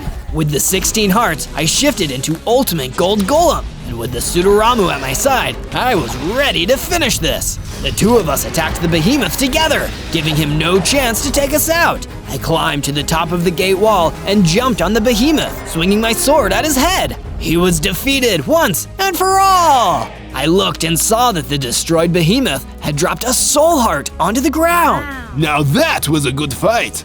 Say, what's that thing he dropped? Sudaramu, that's our ticket to the big time! From day 85 to day 89, while still out in the plains, I shapeshifted into a double-headed Vile Ogre. I stumbled upon some clay and dug it up to use on the Tribal Gremlin Chief statue. This is gonna look awesome, and I bet my Tribal Gremlin roommates will really appreciate it too. I returned to the base and completed the statue. Seeing it there inspired me and reminded me of what really mattered, all the innocent people I was fighting for. With the statue done, I set off for the desert with the Behemoth Soul Heart in my inventory. I could finally enter the sacred cave and obtain the Mithril Battle Axe. It would be a great day. But when I entered, things weren't so easy. There were husks everywhere, and just as I was about to clear them all, a terrifying Jabberwock jumped out of the cave and started attacking me. I needed to pull out King Midas's sword to fight him off, and even then, it wasn't easy. Feels like nothing has been easy for me these last few months. With the Jabberwock Cave Guardian defeated, I saw it there, waiting for me. The Mithril Battle Axe that would solve all of our problems. I picked it up and felt its power surging through my hands. Ignites and knocks back targets. Well, that is useful. Things are looking up at last. From day 90 to day 94, I emerged from the cave with the Mithril Battle Axe, wondering what I'd use it for first, when I saw that a Mogolish was standing right in front of me. Hello again, Zozo. Think I'd let you get away with destroying my most powerful henchman? For that, I'm going to destroy you myself. I didn't feel like talking to this monster. Instead, with the Mithril Battle Axe in hand, I charged at him, ready to strike. I got one hit in. He instantly hit me back and sent me flying. The hit was so hard, it knocked the battle axe right out of my hands. Before I could get up, he snatched the Mithril Battle Axe, even though I'd only just gotten it. You won't be needing this anymore. In fact, I think I'll make much better use of it than you ever did. Goodbye, Zozo. There was an explosion, and the desert ground beneath me caved in, trapping me in a pit. A Mogolish disappeared, off to do something awful, no doubt. 1 step forward, 2 steps back. From day 95 to day 97, I needed to do something clever to escape the pit. Thankfully, this was where my shapeshifting skills came in handy again. I turned into a bald eagle and flew right out of there, heading towards King Midas's village. With the Mithril Battle Axe lost, I needed to ask him for advice on what I should do next. But it was already too late. When I arrived at the village, I saw it had been completely ransacked. All the buildings were destroyed. I couldn't see any villagers. All that was left was King Midas, near death, next to his broken throne. I flew down and turned into a golden villager, approaching King Midas to see if there was anything I could do to help. I'm sorry, it's already too late for me. Amalgalish used the Mithril Battle Axe to improve his power to unimaginable levels. He destroyed the entire village. You must stop him. You're our only hope. I will stop him, King Midas. I promise. He'll pay for everything he's done.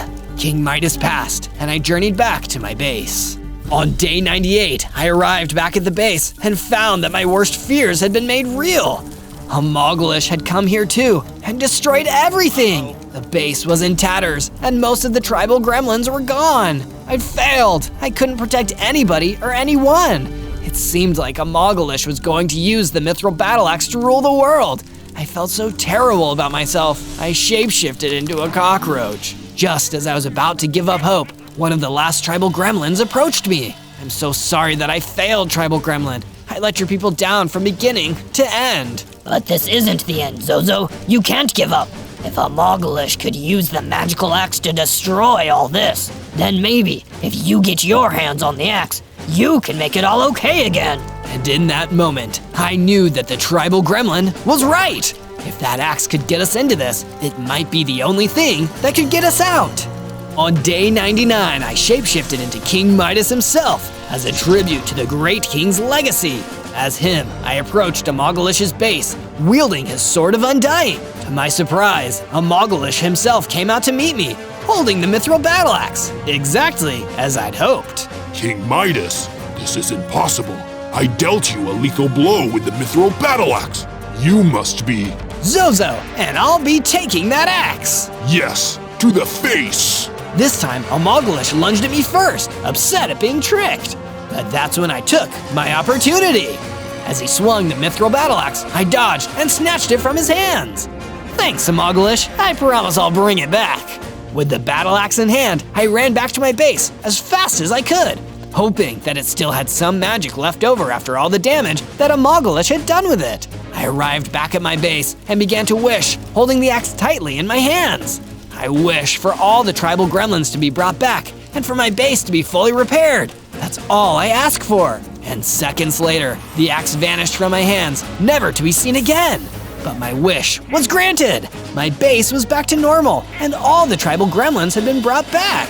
You saved us, Zozo. Thank you. And now, together, we can save everyone else. Like a Mogolish himself said, just one tribal gremlin doesn't count for much.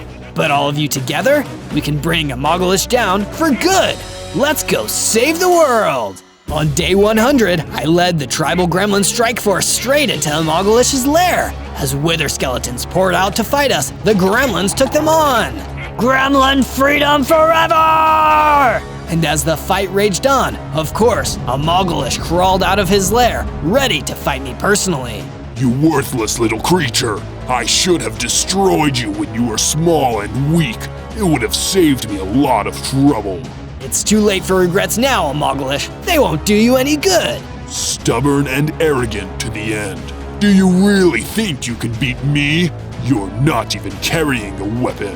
I'm a shapeshifter, Mogolish. Don't you know what that means? What?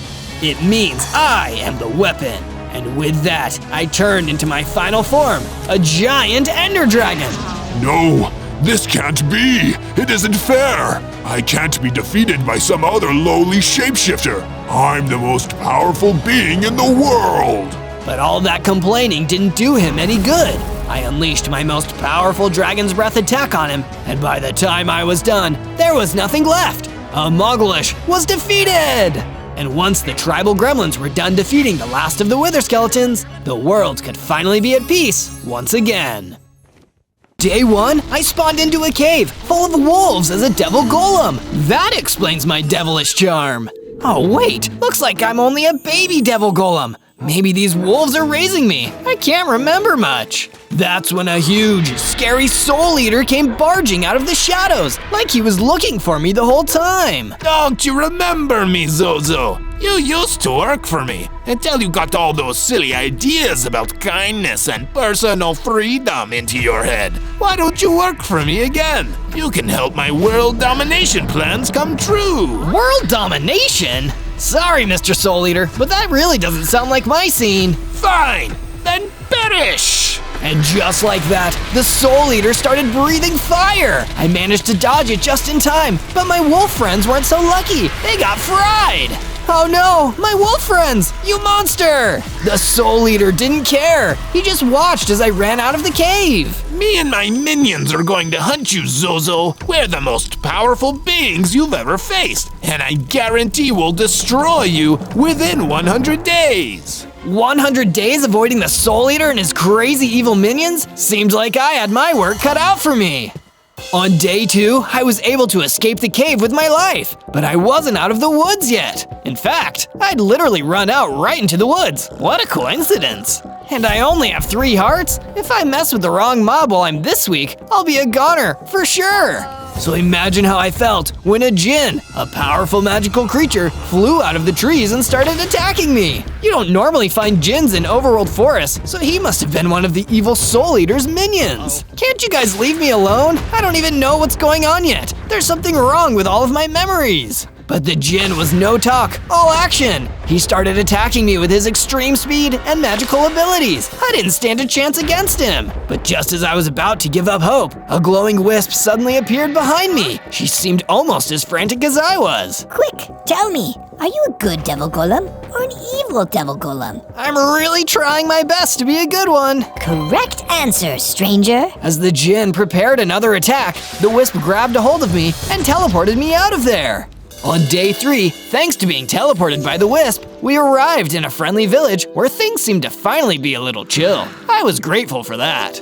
Thanks for saving me, Miss Wisp. I'm Zozo. What's your name? I'm Windy Wisp, and there's somebody I need you to meet, Zozo. Windy Wisp led me through the village until we found the biggest building in town. There was a Viking villager named Eric waiting outside for us. Eric, I found one! A good devil golem, just like you said. Eric seemed impressed. Do my eyes deceive me? All this time, I thought creatures like you were a myth, but I was wrong. Wait, I'm a little confused here. What do you mean, creatures like me? Dark magic entities, devils, they all work in service of the Soul Eater, and until now, I believed that they had no choice in the matter. But you, Zozo, you have proven that it's possible for even devils to choose to be good. But what does all this mean? It means that you are a symbol of resistance, my boy. Perhaps, in these extremely important next 100 days, you can lead the charge to defeat him, once and for all. What do you say, Zozo? Do you accept the call? Of course I do. Somebody's gotta teach that meanie some manners. That's what I like to hear. Windy, take him to the plains to start building his base. His training must begin immediately. Yes, Eric. Come on, Zozo, let's go. On days 4 to 5, Windy Wisp teleported us to the plains, where we could start building an awesome base to sleep and train in. We should start with some wood, Zozo. It's impossible to craft without having the right tools. Very good point, Windy. I used my tough devil golem fist to break down some trees and gathered enough wooden blocks and sticks to craft myself a wooden pick. This is pretty cool, I guess, but I think we can do a lot better. Using my wooden pickaxe, I started mining and gathering up some stone and other materials for the house. After that, it was easy to make myself a set of stone weapons and tools. Hey, that's more like it. It's building time, baby. I used some of my gathered wood and stone to start putting together a nice mansion. Of course, it had bedrooms for both me and Windy Wisp, so we'd have places to sleep. She was so grateful for the help, she wanted to give me a gift. This is a potion of strength, Zozo. I brewed it with my wisp magic, and I think drinking it will help you on your quest. That's awesome, Windy, thank you. I guess the only thing left to say is, bottoms up. I took a drink from the potion and immediately found myself getting bigger and stronger. I even gained 2 more hearts. 5 hearts? Nice! I'm moving up in the world. On day 6 to day 8, feeling a little more confident about myself with a base and my new size and hearts, I decided to wander the plains. Maybe if I search around enough, I can find something that'll help me get my memories back. But instead, I found something wild, a mage getting attacked by a grue, a scary floating demon. Excuse me, young devil golem, can I get a little help here? The name's Zozo, and help is on its way. I pulled out my stone sword and started attacking the grue. My first real fight. How exciting! The grue fought back and knocked off one of my hearts, but in the end, I managed to defeat it and save the mage from its wrath. Thank goodness you turned up, Zozo. You really saved my bacon there. I don't know how I could ever repay you. Oh, don't worry, mage. It's all in a day's work for me. I'm training to become a great hero and one day defeat the Soul Eater. So in the meantime, I'm happy to defeat any evildoer I can get my hands on. In that case, would you mind helping me out with something else? You see, I came to this forest to slay a banshee that was scaring away some of the local villagers until this grue started attacking me. Perhaps together, we could defeat the wailing monster. A banshee? Sure. How hard can it be? Please promise me you won't make any more jokes like that, Zozo. Oh, okay, sorry. On day 9 to day 10, Mage and I traveled to the forest to look for the Banshee. How do you know when we're getting close? Oh, you'll know. I was about to ask him what he meant when I heard the loudest scream I'd ever heard. Let me guess, that's the Banshee. What was your first clue? I wanted to make a joke, but before I could, a Banshee came flying out of the trees, right towards us. It was shrieking all the way. I wanted to run, but I knew I had to be brave and stand by my new friend. I drew my stone sword and got ready for a fight. Mage and I tried our best, but the Banshee was much stronger than I expected. It knocked me down, then knocked the Mage into a tree, and I knew we were outmatched. Let's get out of here! We ran away from the Banshee before it could do any more damage. Dang, I was hoping the two of us together would be enough. I guess I have to get stronger first. In the meantime, you can stay with me at my base. You'll be safe there. Thank you. On day 11 to day 12, I returned home with Mage. I made sure to build him a room there, including a crafting bench and a chest. Thank you for the help and the hospitality, Zozo. Absolutely. Now that we're somewhere safe and we can rest, I was wondering, do you know anything about the Soul Eater? I know that he doesn't take kindly to his former employees leaving him for the side of good, which, as I understand, you did? Apparently, and now he and his minions are hunting me. Well, he's a nasty piece of work, and I don't know anyone who wouldn't like to see him finally taken out. If you need help, I'm on your side. Thanks, and I'll help you too. Once I'm stronger, we'll get that Banshee. After Mage and I talked, I built some bookcases for the base. Mage brought me a book to add to the bookcase, and I found an unbreakable enchantment inside. Great, this'll make my weapons stronger. Thanks so much. To finish out the day, I built a chicken coop and herded some chickens into it. Finally satisfied with the job well done, Mage and I both turned in for the night to get some sleep. From day 13 to day 15, I wanted to find new ways to get stronger so I could help with the Banshee and eventually defend myself against the Soul Eater. So I went to Wendy Wisp for some advice. Well, I think getting more fighting experience is always a good way to get stronger. Maybe you should make a new weapon, too. Something you can use to fight from a distance. Great idea! So I went out and gathered some wood and string and used them to craft myself a bow and arrow. Now it's time to take this thing out for a spin. I needed to try out my new weapon somewhere full of the biggest, baddest enemies possible. I know, I'll go to the Badlands. I ventured out to the Badlands and spotted Sudaramu, the giant scorpion, and one of the Soul Eater's minions, picking on a bunch of smaller scorpions. Hey, cut that out! As it turned to rush at me, I shot it with an arrow. It hit, and it actually did some damage. Awesome, Wendy was right. This thing is great. I fired some more arrows, and before I knew it, I defeated Sudaramu. The little scorpion scattered and ran away. A thank you would have been nice, but I didn't blame them for wanting to get out of there as fast as possible. Hey, looks like that giant scorpion dropped something. It was a subscribe to Zozo. Wow, I feel stronger and smarter already. I even gained 2 hearts. From day 16 to day 19, I decided to explore the area around the Badlands. I came across a cave I hadn't seen before. Cool, I wonder if there are any good materials in here. Once I entered the cave, however, I got a really bad feeling. Uh-oh, something isn't right here. Even though I was feeling nervous, I spotted a chest and decided to open it. It was full of netherite.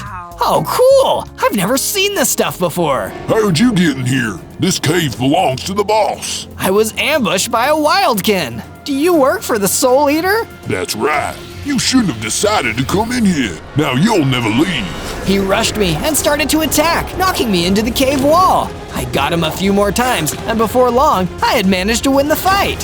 Hey, wait a second. If this cave belongs to the Soul Eater, and it's full of netherite, I bet that means he's from the Nether. From day 20 to day 22, I started the journey back to my base. I couldn't wait to tell my friends about the battles I'd won while I was gone. On the way, I trained myself a little more on a group of spiders that attacked me. I defeated them easily. I really am getting stronger. After I defeated the spiders, I found some iron, which I made sure to pick up and take home with me. Once I made it back to the base, I smelted the iron and used it to craft some iron armor, an iron sword, and an iron shield. I finally feel ready to go back and face the Banshee again. Mage is going to be so excited. I traveled back to the forest where I first saw the Banshee. Just as I realized I was getting close, the Banshee flew at me and screamed. Luckily, I had my new armor to protect me. I pulled out my new iron sword and started swinging. This time, I'm ready for you. The banshee kept swooping at me, but I was able to take the hits this time thanks to my new gear. Finally, I swung my sword for the last time, and the banshee dissolved and disappeared. I knew I had won. Something about this whole fight felt familiar too. I suddenly remembered. I had met this banshee before, a long time ago. She worked for the Soul Eater too. We had worked together once, but I couldn't stand watching her attack innocent people just trying to walk through the woods. I've got to get back to my base and tell Mage about this. From day 23 to day 26, I tried to think and see if I could remember anything else from my days of working for the Soul Eater. No matter how hard I tried, I couldn't. I rushed back home to my base, where Mage was waiting for me. I did it! I got rid of the banshee! That's great, Zozo. Thank you so much for your help. So now that the banshee's taken care of, I guess you'll probably head back to where you came from. Nonsense! I'll stay here with you until the Soul Eater's defeated, once and for all. I'll do whatever I can to help. Really? Awesome! After I talked to Mage, I gathered some stone and constructed a stone watchtower to keep my base more secure. I found some guster eyes and sand from a guster someone in the forest must have slain and quickly scooped them up. I used the items to craft a pocket of sand. I can use this to temporarily blind enemies. Finally, I built some walls around my base. Now this is looking really secure.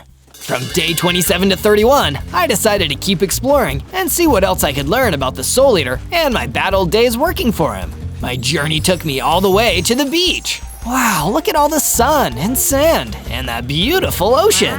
I'd love to kick back and relax, but I don't have time for that right now. Gotta keep moving. As I was walking, I saw a horseshoe crab flipped over on its back. Hey, let me help you with that. I flipped him back over. Gee, thanks so much, stranger. Of course. Do you need a safe place to stay? You can always go to my base. That sounds amazing. I told them the way to go and sent them on their journey. Then I continued onward. Along the beach, I found a shark tooth. Neat, I can use this to craft shark tooth arrows. With my new materials, I headed back to my base. Once I was there, I put up some decorative banners to make the place feel more festive for the new residents. Pretty spiffy if I do say so myself. Sorry to interrupt your decorating, Zozo, but I need some help. Eric's in trouble. His village is under attack. Oh no, there's no time to waste. Let's go right now. From day 32 to day 35, Wendy and I rushed to the village to see what was going on. We arrived to find the place in ruins, filled with reavers making trouble. Oh no, they work for the Soul Eater. This is terrible. Luckily, we're here to help. I took out my bow and started firing arrows at the reavers, taking them out one by one. I was doing my best, but I definitely needed some help. Thankfully, Eric came running up to join the fight. I was so busy fending off the reaver who was attacking me that I didn't notice two reavers sneaking up behind Eric. By the time I noticed, it was too late. They both swarmed him and knocked him down. He didn't get back up. Eric, no! I rushed up and defeated the reavers that knocked him down, but Eric was already gone. There was no time to mourn. I had to take down the rest of the reavers. I finished up the fight and looked at the wreckage of the village. I couldn't save him. You did your best, Zozo. Don't blame yourself. Blame that evil Soul Eater. From day 36 to day 39, I needed to get my mind off of what happened to Eric, so I ventured out to the desert for a change of scenery. As I was walking through the sandy landscape, a little neck ran up to me. I pulled out my sword and got ready for a fight, but he was friendly. Hey, whoa, buddy. I don't want any trouble. I heard you were the guy to ask for help around here. I sure am. What is it? I need help defeating a crypt keeper that took over the cave I was living in. Can you do it? You bet! I headed to the cave and saw the crypt keeper lurking near the entrance. I fired an arrow at him and caught him by surprise. The rest of the fight went pretty quick, and I returned to tell that neck everything was okay now. Thanks so much. Say, you're trying to take on the Soul Eater, aren't you? I am. Do you know anything about him? Only that he's from the Nether. I thought so. Thank you. From day 40 to day 43, I headed back to my base from the desert. This place could use a little sprucing up. I decided to add some couches to give all my friends more places to sit and hang out. That looks much better. After I finished with the couches, the horseshoe crab I helped on the beach came to talk to me. Thanks for giving me somewhere to stay. I've been really lonely since my friends moved to the forest. Hey, maybe they could come stay here too.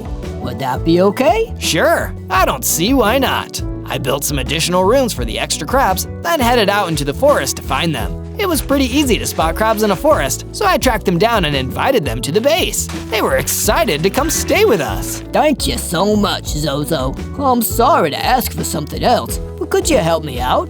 There's some mutant zombies making trouble out in the mountains, and I don't know any other hero who could help get rid of them. No trouble at all. I'll get to it. From day 44 to day 49, I arrived in the mountains. Okay, mutant zombies, where are you hiding? Foolish Zozo, the mutant zombies are long gone. These mountains are my territory now. The Soul Eater jumped down from the top of a mountain, landing with a crash. Did you think you could hide from me? I told you we were coming for you. No one walks away from working for me, not without consequences. I'll destroy everything you love and make you regret leaving. I don't even remember working for you. Doesn't matter. I'll destroy your base and eliminate all your little friends. Then you'll have no choice but to be my minion again. Never! I drew my sword and got ready for a fight, but the Soul Eater disappeared in a puff of smoke. In his place, he left behind a huge, strong Reaper. Uh-oh. Well, time to see how strong I really am. From day 50 to day 53, I battled against the Reaper. He was much bigger than me, but I had something he didn't, my trusty bow. I ran backwards to get some distance between us so he couldn't land any blows, and I started firing arrows at him. That was the advantage I needed to turn the fight into my favor. I'm a much better fighter now. Finally, the Reaper fell, and I knew I had won, and he dropped something. What's this? I picked it up, and it was a book of secrets. Wow, I wonder what secrets this has. You're the only minion I've ever shown my secret hideout. The only other place I have the location is written down in my book of secrets. You've got it, boss. That's right, I saw his secret hideout. I can't believe I forgot. From day 54 to day 57, I ventured through the plains on my way back to the base. There, I saw a horde of mutant zombies. This must be where they went when the Soul Eater drove them out of the mountains. I pulled out my bow and sword and got ready to attack. Hey, you undead freaks! I shot an arrow their way. As they turned their attention on me, even more mutant zombies came up behind me and attacked. Uh-oh, there are more of these guys than I thought. The fight was much harder than I expected. For a little bit, I was worried I might actually lose and never get the chance to beat the Soul Eater. But with the help of my trusty bow and sword, I was able to turn things around and take out all the mutant zombies. One of them dropped a potion of regeneration on the ground. I quickly picked it up. This will definitely come in handy when I go up against the Soul Eater. Time to head home. I drank the potion and transformed into a full-sized golem. I even gained 3 hearts to a total of 10. I traveled back to the base and told the horseshoe crab that the mutant zombies were toast. Yay! I love toast. It's just an expression. It means they're gone. You're the best, Zozo. Just doing my job. Job? Wait a minute. You used to work for the Soul Eater. You helped him steal materials from villages near the beach. Oh no, I don't remember any of that. Well, I'll have to do whatever I can to make amends for my past. I hope defeating the Soul Eater will be enough. You're definitely nothing like you used to be. You're a hero now. From day 58 to day 62, I decided to improve the food situation at the base. I built more chicken coops and herded some chickens inside. That's more like it. That should help keep everyone fed. Next, I decided it was time to upgrade my gear. Time to find more diamonds. I went exploring in the mines and dug as deep as I could until I finally saw them. Beautiful, sparkly, strong as heck diamonds. I took them back to my base and got to work crafting some diamond armor, diamond tools, and a diamond sword. I'd like to see someone try to mess with me now. Before I set off on my next journey, I decided to improve the base a little more. I built some chests for extra storage and added some flower pots for an extra decorative touch, too. This place is looking better every day. From day 63 to day 66, I decided it was time to venture out into the world beyond my base and explore some more. On the way out, I ran into Wendy the Wisp. Zozo, I was looking for you. What's up? I had a dream about you. I think it might mean something. I saw you in the middle of a snowy tundra. Maybe there's something out there that will help you. Wow, maybe. I'll definitely go check it out. With this new clue in mind, I headed out into the snowy tundra. Brr, it's cold out here. I hope I can find something helpful fast so I can get out of here and warm up. As I walked, I saw a Yeti watching me. Hey you, I don't want any trouble. Neither do I. Oh, okay, that's good. I was scared you might be here working for the Soul Eater. He's got it in for me, and I'm getting pretty scared. Oh no, I don't work for him. Not anymore, at least. Can you help me find a way to keep myself safe? I really don't know what to do. Absolutely. Let's see what we can find. From day 67 to day 70, the Yeti and I explored the snowy tundra looking for clues or items that could help us. As we walked past an ice cave, a sylph came flying out at us. Everywhere I look, it's another thing. It's not easy trying to be good. What do we do? We have to be brave and fight. The sylph rushed at us and started attacking, but I was ready with my sword and shield. The sylph swooped at me, but I blocked its hit and slashed with my sword. I got a few good hits in before it swooped at the Yeti instead. Leave him alone. Pick on someone your own size. I rushed at the sylph and knocked it away from the defenseless Yeti, then delivered the finishing blow. Yeah, that's what happens when you mess with my new friend. I just wish I had a way to fight for myself when the bad guys come after me. What will I do next time without you here to help? I'm sure we'll find something. Wait a second, look at this. The sylph dropped something when we defeated it. I picked it up and handed it to the Yeti. An iron sword. Here, Yeti, you take this. It'll help you defend yourself if the Soul Eater's minions come to bother you. Are you sure? Gee, thanks so much. You're right. You're not like the Soul Eater's minions at all. You're nice. I'm trying my best. Well, keep doing what you're doing, and I bet it'll all work out. Thanks for your help. I feel much more prepared for whatever comes my way next. From day 71 to day 74, I said goodbye to the Yeti, then decided to keep exploring this cold area. I was getting pretty used to it. Now that the ice cave didn't have the sylph lurking in it anymore, I wanted to see what was inside. The cave led down into some huge ice caverns. Whoa, look at all of this! As I walked, I saw the strangest thing. There, on the wall of the cave, was written the words, "Make sure to subscribe to the channel to keep up the adventures, and be sure to find more Zozo videos by searching ZO. Huh, weird. Oh well, time to keep looking. Just then, the Soul Eater busted through the subscribe sign in front of me. Ready to come back and work for me yet? Ah, you? No, I'll never work for you again. I'm a good guy now. We'll see how good you are when you don't have any of your little friends. Just you wait, you'll come back. They always come back. Not me. I'll take you down if you hurt my friends. The Soul Eater just laughed. Try to beat me, and it will spell your doom. I'll be in touch. Not so fast. I couldn't let him get away that easily. I drew my sword and ran at him, and he drew his weapon with lightning speed. He was ready for me, and he blocked my first hit, then knocked me back. It was a hard hit. Ow! Uh-oh, I might not be strong enough yet. You'll never be strong enough. You'll always be my lackey, no matter what. I wanted to stay and fight, but I knew I needed to flee if I wanted to live another day and eventually beat him. I had no choice but to run away before things got too scary. I'll show him. I'll get even stronger, and I'll prove that he can't keep pushing people around. From day 75 to day 78, I ran all the way back home to my base. I needed to do something to take my mind off that face-off with the Soul Eater, and fixing up the base was the perfect way to do it. Making this place cozier would make me feel better. So I built a fireplace and lit a big, roaring fire inside. Finally, I can warm up after all that time in the snow. Once the fireplace was finished, I sat down next to it and got comfortable. While I was lounging by the fire, the horseshoe crab came over to say hello. This looks great. I love the fireplace. Thanks. What's up? I wanted to give you something. As a thank you for everything you've done to help me and others who found themselves in trouble. He handed me a baked potato. I was getting pretty hungry. That's no ordinary baked potato. It's a magic baked potato. I think it'll help you get stronger. Oh, wow. I thought regular potatoes were already pretty magical, but that's even better. I took a bite, and it tasted great. I mean, it was a potato. Of course it did. I quickly ate the whole thing.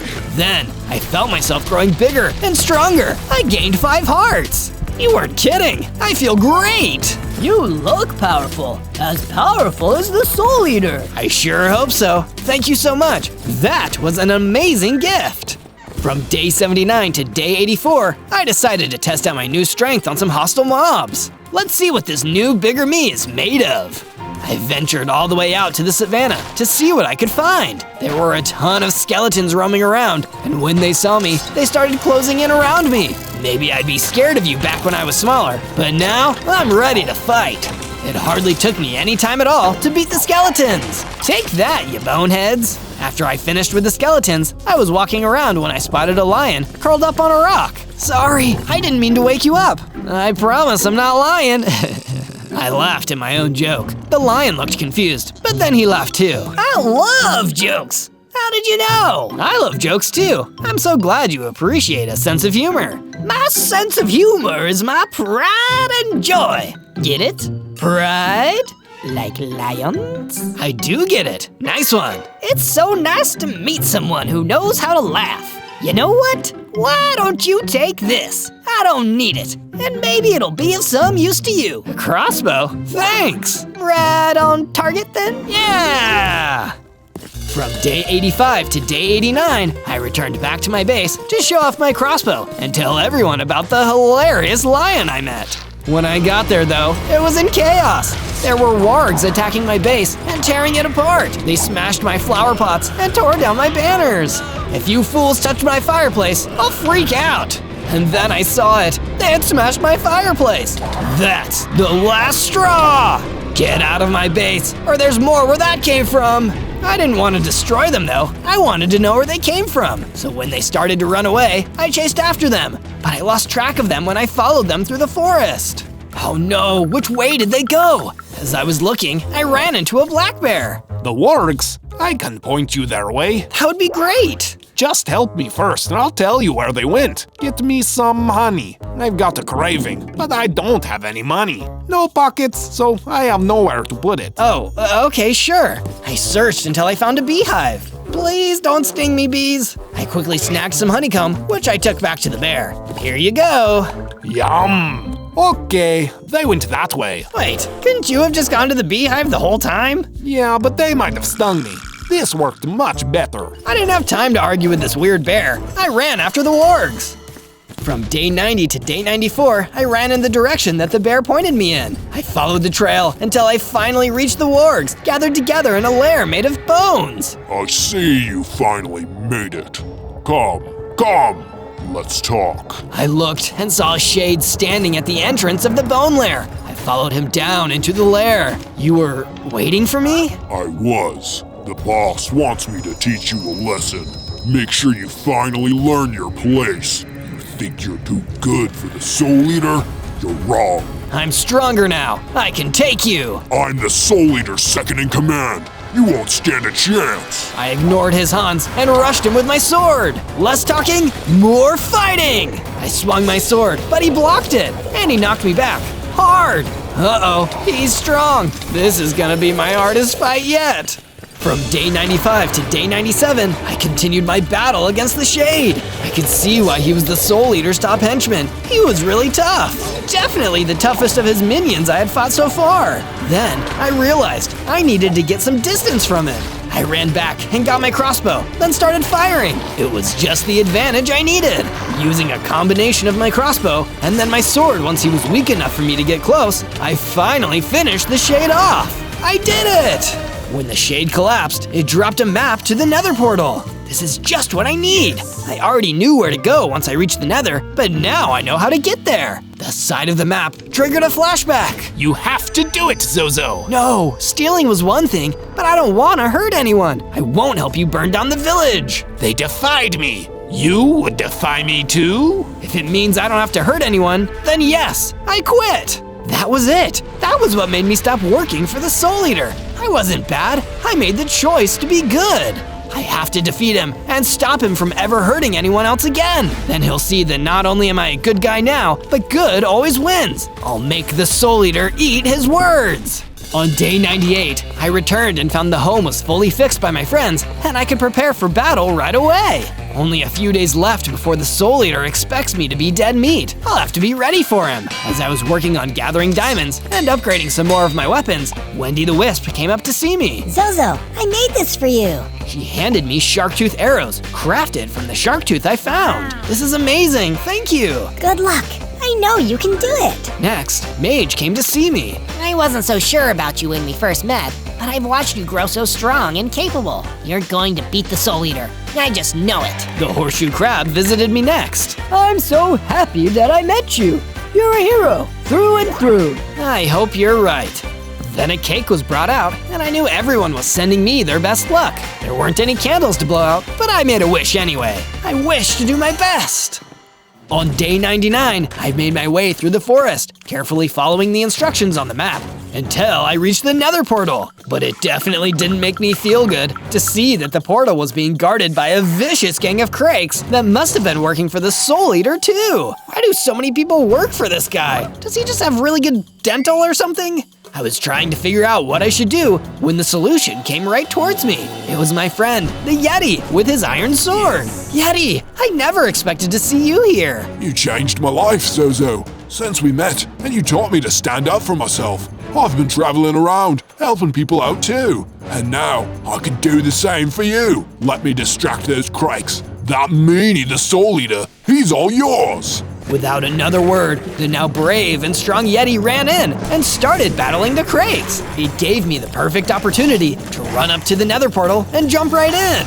On day 100, I burst into the nether, ready to battle. My memories were starting to come back to me. I knew that the Soul Eater would be hiding in a nether fortress near here, amongst all that scary fire and lava. You can't hide, Soul Eater. I'm coming for you. I ran into the nether fortress. Remember that feeling, Zozo? Getting a little deja vu? We fought here once before, when you first started with all those silly notions about quitting. I hit you so hard you forgot who you were. This time, I'm gonna hit you so hard, you won't get up at all. Big talk, Soul Eater, but my memories are coming back. I worked for you for years. I know all your tricks, and I know who I am. I'm Zozo, and I'm a hero. Once a devil golem, always a devil golem. Let's just see about that. I tried to pull out my crossbow and get a lock on him, but he was too fast. He got up in my face, and I didn't have time to draw one of my weapons. We were about to throw down, hand to hand.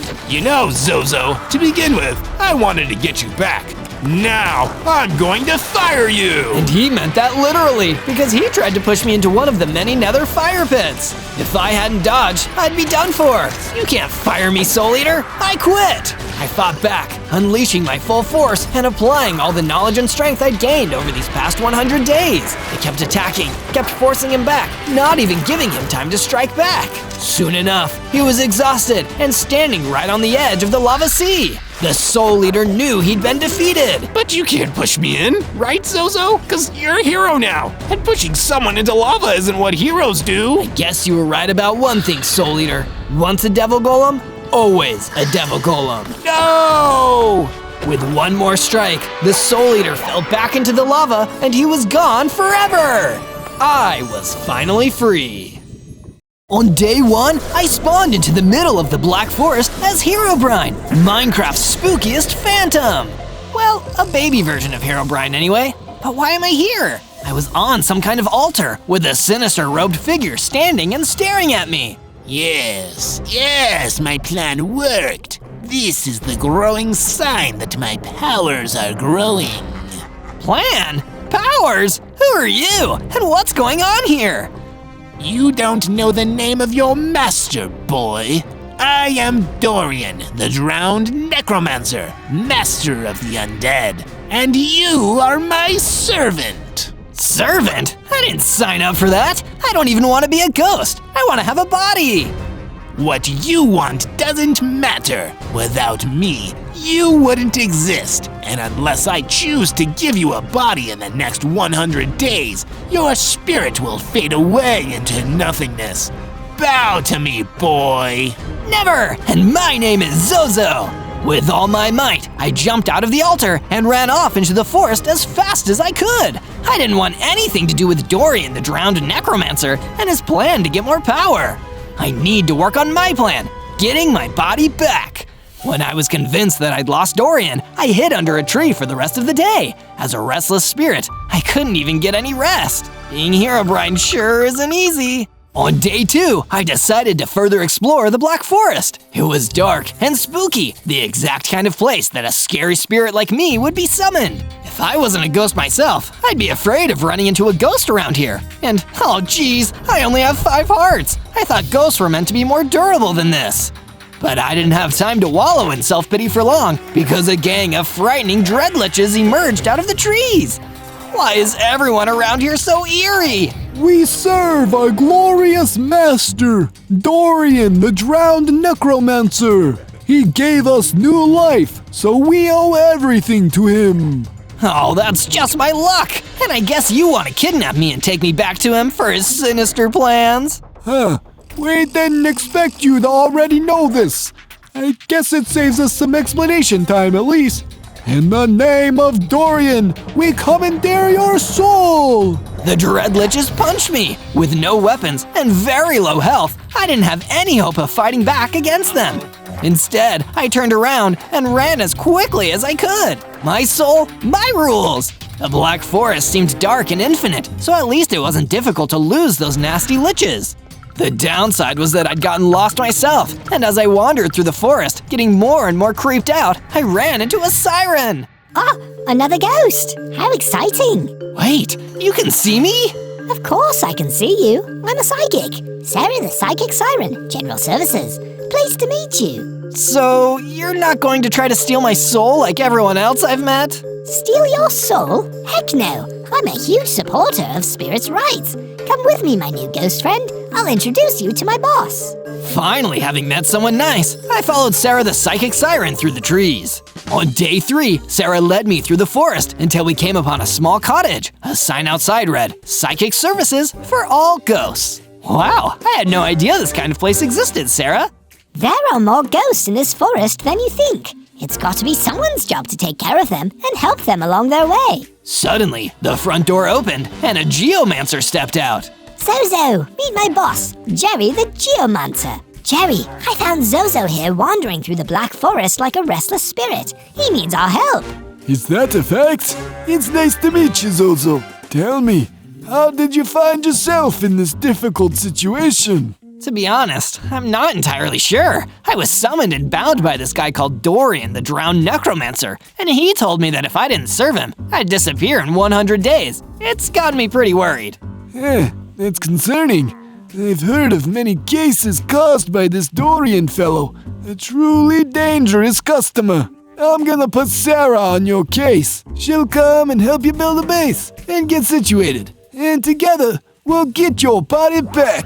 Thank you, Jerry and Sarah. I'm feeling better already. Let's go, Zozo. With the mission to get my body back decided on, Sarah and I journeyed further into the forest to get started. From day 4 to day 5, Sarah and I explored the Black Forest until we discovered an area with a nice, flat terrain. So, Sarah, what do you think we should do first? I'd say cut down a few of these trees. That'll give you some of the wood you need to build a crafting table and a wooden pickaxe. Great idea, Sarah! I cut down a tree and made a crafting table and a wooden pickaxe. From there, I mined enough stone to also create a stone pickaxe, axe, and a stone sword. It's difficult to hold this stuff, being a ghost, but I'll try my best. That's the spirit, Zozo. I cleared enough space in the forest to start laying down a basic base, collecting some extra wood along the way. It started off with a pretty basic setup, with just a room for me and a room for Sarah. Oh, this is a nice setup, Zozo. I guess living with you technically means we're living in a haunted house. Yeah, I guess so. Say, this is probably a pointless question to ask, but is it possible for ghosts to eat? Because I'm getting really hungry right now. You're in luck, Zozo. I have an enchanted apple that ghosts can eat in my inventory right now. Enjoy! Sarah gave me the apple, and I ate it. Instantly, I felt my power starting to grow. I had 20 hearts now, and I developed a new ghost ability, warping from place to place. This is fascinating, Zozo. I feel so lucky that I'm getting to see it. From day 6 to day 8, I went wandering around the nearby Twilight Valley, looking for more rare enchanted food. As a ghost, my ghostly hunger was really difficult to satisfy, and Sarah didn't know how to enchant more food. It kinda sucks to be a ghost. I still have a lot of the downsides of being human, plus a bunch of new downsides. But while I was wandering around the valley, I heard some commotion and ran in to see what was happening. Maybe I can help someone. In the distance, I saw a Vindicator chef, one of the most powerful types of chefs in the world, being attacked by a nasty gang of skeleton vanguards. A chef, huh? What a stroke of good luck. I used my new ghost power to warp over there and pulled out my stone sword. With all my focus and determination, I fought all of the skeleton vanguards until none remained. It was only me and the Vindicator Chef. You saved my life, sir. I owe you a great debt. What is your name? I'm Zozo. Zozo, a strong name for a strong hero. I am Victor, Victor the Vindicator Chef. And if you do a favor for me, I will repay your kindness by any means necessary. That sounds like a good deal. What kind of favor would you like me to do? Follow me, and I'll show you. I followed Victor the Vindicator Chef deeper into the Twilight Valley, excited to get him on my side. From day 9 to day 10, Victor took me to a clearing in the valley where a huge mutant skeleton was waiting. Oh geez, that thing is a monster! You want me to defeat a mutant skeleton? I believe in you, Zozo. Seeing you take down all those skeleton vanguards makes me completely confident in your ability to slay this beast. Go forth! Thanks for the vote of confidence, Victor. I steeled myself as best as I could and warped over to the mutant skeleton. It immediately started attacking me, and I started attacking it back. But my attacks were barely doing anything, and its attacks were taking way too many hearts off of me. I gotta get out of here. I warped away from the fight and ran back to Victor, telling him the disappointing news.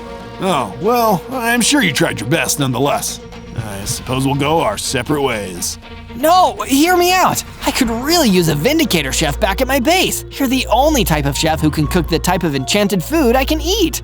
How about you stay at my base, and I promise I'll come back and defeat this mutant skeleton when I'm strong enough. That sounds like a good deal to me. Lead the way, dear Zozo. From day 11 to day 12, I returned to the base with Victor the Vindicator Chef. I know it isn't much, but it's home. I'm going to make you a room. Thank you, Zozo. I'll get working on a little something of my own in the meantime. I got to work, gathering up new materials, and started building a new little bungalow for the Vindicator Chef to stay in while crashing at my base. What do you think, Victor? This is a nice little room, Zozo. Thank you. And you can come and see what I made for you too. Go and check your room. I walked over and saw that Victor had made a high-end kitchen in my base. Perfect for cooking up the kind of enchanted food I could eat. This is amazing, Victor. I'm getting hungry just looking at it. But the kitchen is only one side of the equation, Zozo. I need some good quality ingredients. Perhaps we should build a farm on the base. That's another excellent idea. I decided to build a little enclosure and went out into the Black Forest where I found a bunch of chickens. It wasn't hard to herd them back to my base. I can taste the eggs and fried chicken already. When I returned to my room to relax, I found that Sarah the Psychic Siren was waiting for me with some new information. I did some research into Dorian the Drowned Necromancer, Zozo, and found some interesting information. He used to be a flesh and blood necromancer, terrorizing the overworld by raising the undead, until one day the people rose up and drowned him in the ocean. Somehow, Dorian returned, and he's been acting on his evil plans ever since. Wow, this guy is really scary. From day 13 to day 15, I returned to Sarah once again and asked her what she thought I should do in order to get my body back. Right now, Zozo, knowledge is power. The more we can find out, the more likely we'll be able to help you get your body back.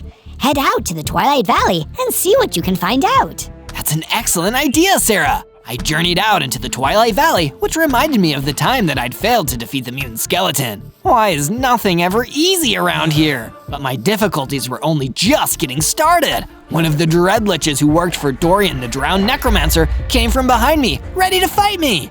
I serve my glorious master, Dorian the Drowned Necromancer, yeah, I get it. Let's just fight. Fine, but way to take all the fun out of this. I battled the Dreadlich with all my might. He was a formidable opponent, but in the end, I defeated him all the same. And that gave me the XP I needed to level up again. I got bigger, stronger, rose up to 40 hearts, and gained a new offensive power, Lightning Strikes. Finally, some actually cool ghost powers. From day 16 to day 19, I found my way into the wooded Badlands, where I continued my search for any useful information that could help me defeat Dorian the Drowned Necromancer and get my body back. During the first couple days of my search through the Badlands, I didn't find anything, but on day 19, I happened upon a dusty, old book hidden out of the way. Yay, reading! I love that! But it wasn't just a fun reading experience that would engage my imagination, it was also a book that contained some critical information about Dorian the Drowned Necromancer. It read, "Like all cardinal undead, the drowned necromancer has a beard of ice. Therefore, he must spend most of his time in the freezing cold, and he has a severe weakness to fire." So that's 2 useful pieces of information. Dorian has a weakness to fire, and he must be hiding somewhere cold. I can't wait to tell Sarah about this. But my celebration was short-lived, as suddenly a couple of dreadliches ambushed me, trying to get revenge for their friend I defeated back in the Twilight Valley.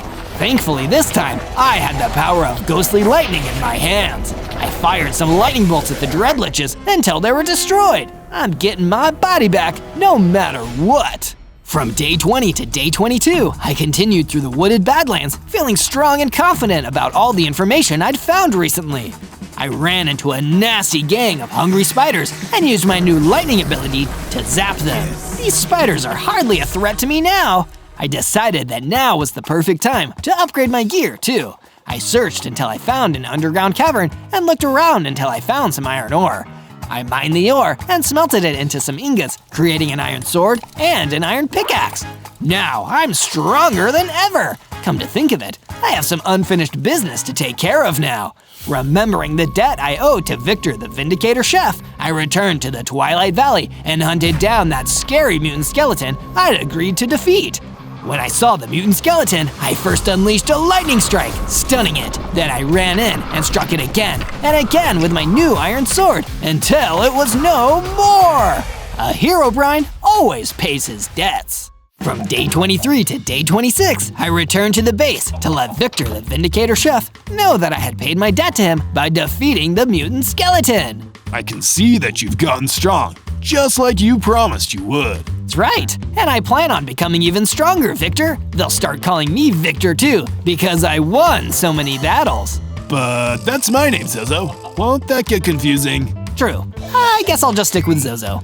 After my talk with Victor, I went to the underground cavern where I could mine for more iron. With my iron pickaxe, I was able to mine the iron ore in no time. In the same area, I found a treasure chest with a bunch of iron ingots that I could use to craft a full set of iron armor. I'm like a ghostly knight. I went back above and went to see Victor the Vindicator Chef again. He said he had some news to share with me. Zozo, I've made an addition to the base that I think you might really enjoy. He showed me a relaxation room that was perfect for ghosts like me. You did a really good job on this, Victor. We ghosts might not be able to rest in peace, but at least now we can relax about it. It was no trouble at all, friend. From day 27 to day 31, I was out exploring the same area of the wooded Badlands where I defeated the dreadliches. I came across a farmer who was jumping for joy at the sight of me. That's not the usual reaction people have for HEROBRINE, so I went over to ask why he was in such a good mood. What's got you so happy, Mr. Farmer? It's because of you, Zozo. Those dreadliches were a real snake in my boot. But ever since you defeated them, I've had no worries. Glad to hear it. Slaying evil monsters and improving lives is totally my thing. Well, there is one small worry.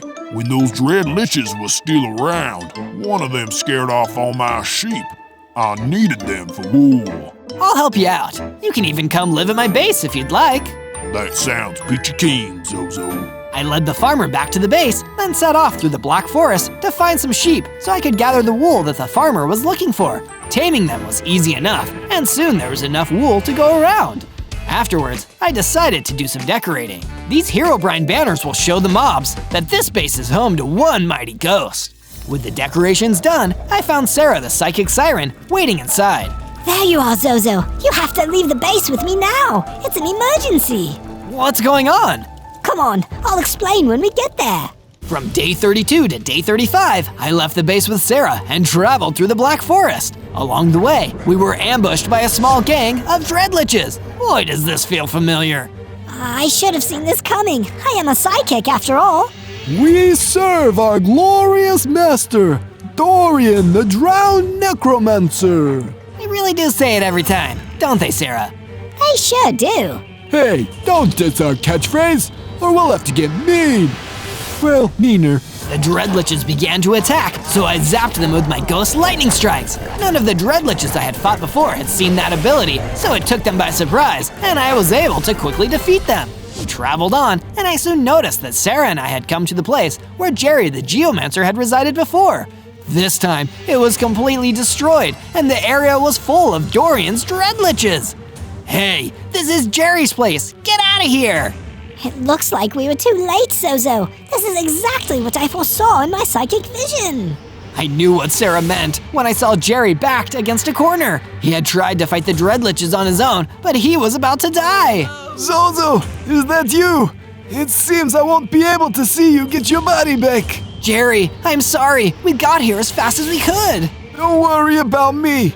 Dorian will surely pay for this. Make sure you and Sarah protect each other. We will. Rest well, Jerry. I was so enraged by Jerry's death that I destroyed the Dreadliches with my lightning strikes until there were none left in the area.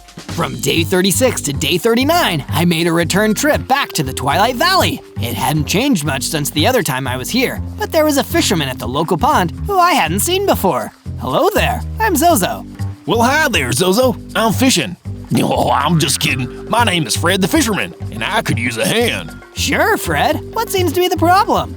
I know I'd be able to catch more fish if I had some twilight worms as bait, but they're all way up there in the higher parts of the valley. Can you go get a couple for me? You can count on me, Fred. I climbed up the terrain of the Twilight Valley, enjoying the view along the way. With all that happened recently, it was nice to gather my thoughts for a moment. The moment didn't last long though, because I was attacked by a giant. Even though it was big, it had gotten the drop on me. I took a few swings with my iron sword to make it think twice. Then I warped back a short distance and hit it with a few lightning strikes. I closed the distance back into melee range and finished it off with my sword. Soon after, I returned to Fred the Fisherman with the bait he was looking for. Happy fishing. Hope you catch a big one. Thanks. I only came here to the valley because the fishing in the ocean ain't that good anymore. Ever since that drowned necromancer rose from the sea, people have been afraid that he might have left a curse on it. He is really evil, that Dorian. A curse on the place he was drowned. Sure sounds like him. From day 40 to day 43, I was looking at the base after coming home from my short journey and noticed that it had been redecorated to look even spookier, which for ghosts and spirits is incredibly cool. This place looks amazing. I predicted that you would like the changes, Zozo. Sarah, was this you? I do like it, but what was the occasion? I wanted to invite some of my siren sisters to come live at the base. The new look is so they'll feel right at home. Is that all right with you? Of course! If the other sirens are anything like you, then we'll all get along nicely. A while later, the other sirens that Sarah had mentioned arrived at the base. It was right at the time she had predicted that they would arrive. Hello everyone! Make yourself at home. Friends of Sarah are friends of mine. Thanks for being so understanding, Zozo. Living at this base together always works out when we compromise. Sure, the more the merrier. Soon after I greeted the sirens, the farmer who was also living at the base approached me so that we could talk. Well, hey there, Zozo. You're just the ghost I was looking to see. I have another job for you, if you're willing. Of course, I'm always willing to help a farmer in need. I heard from some other farmers that there is a mutant Enderman running around and ruining everyone's crops. If you could take care of that mob, you'd be helping farmers everywhere. You can count on me. From day 44 to day 49, I took up the farmer on his request and traveled to the Taiga Mountain. That mutant Enderman who was causing problems had to be around here somewhere. But it wasn't just mobs I had to worry about. Dorian was here on the mountain too, alongside a mutant zombie. Well, well, well, if it isn't the HEROBRINE who defied me. How has the spirit been faring? You're probably close to fading away into nothingness by now. You wish, Dorian. My ghost form has only gotten more powerful, and I will use everything I have to get my body back. Easier said than done, Zozo. You really think getting your body back will be so simple? I was counting on your ghost to become a vengeful spirit. Wait, what do you mean? Do you think the restless dead can return so easily to the way they used to be? Why do you think I still carry the curse of undeath after the villagers drowned me? It's because there is no way back to life for us evil spirits. It can't be. Have I been getting stronger for nothing?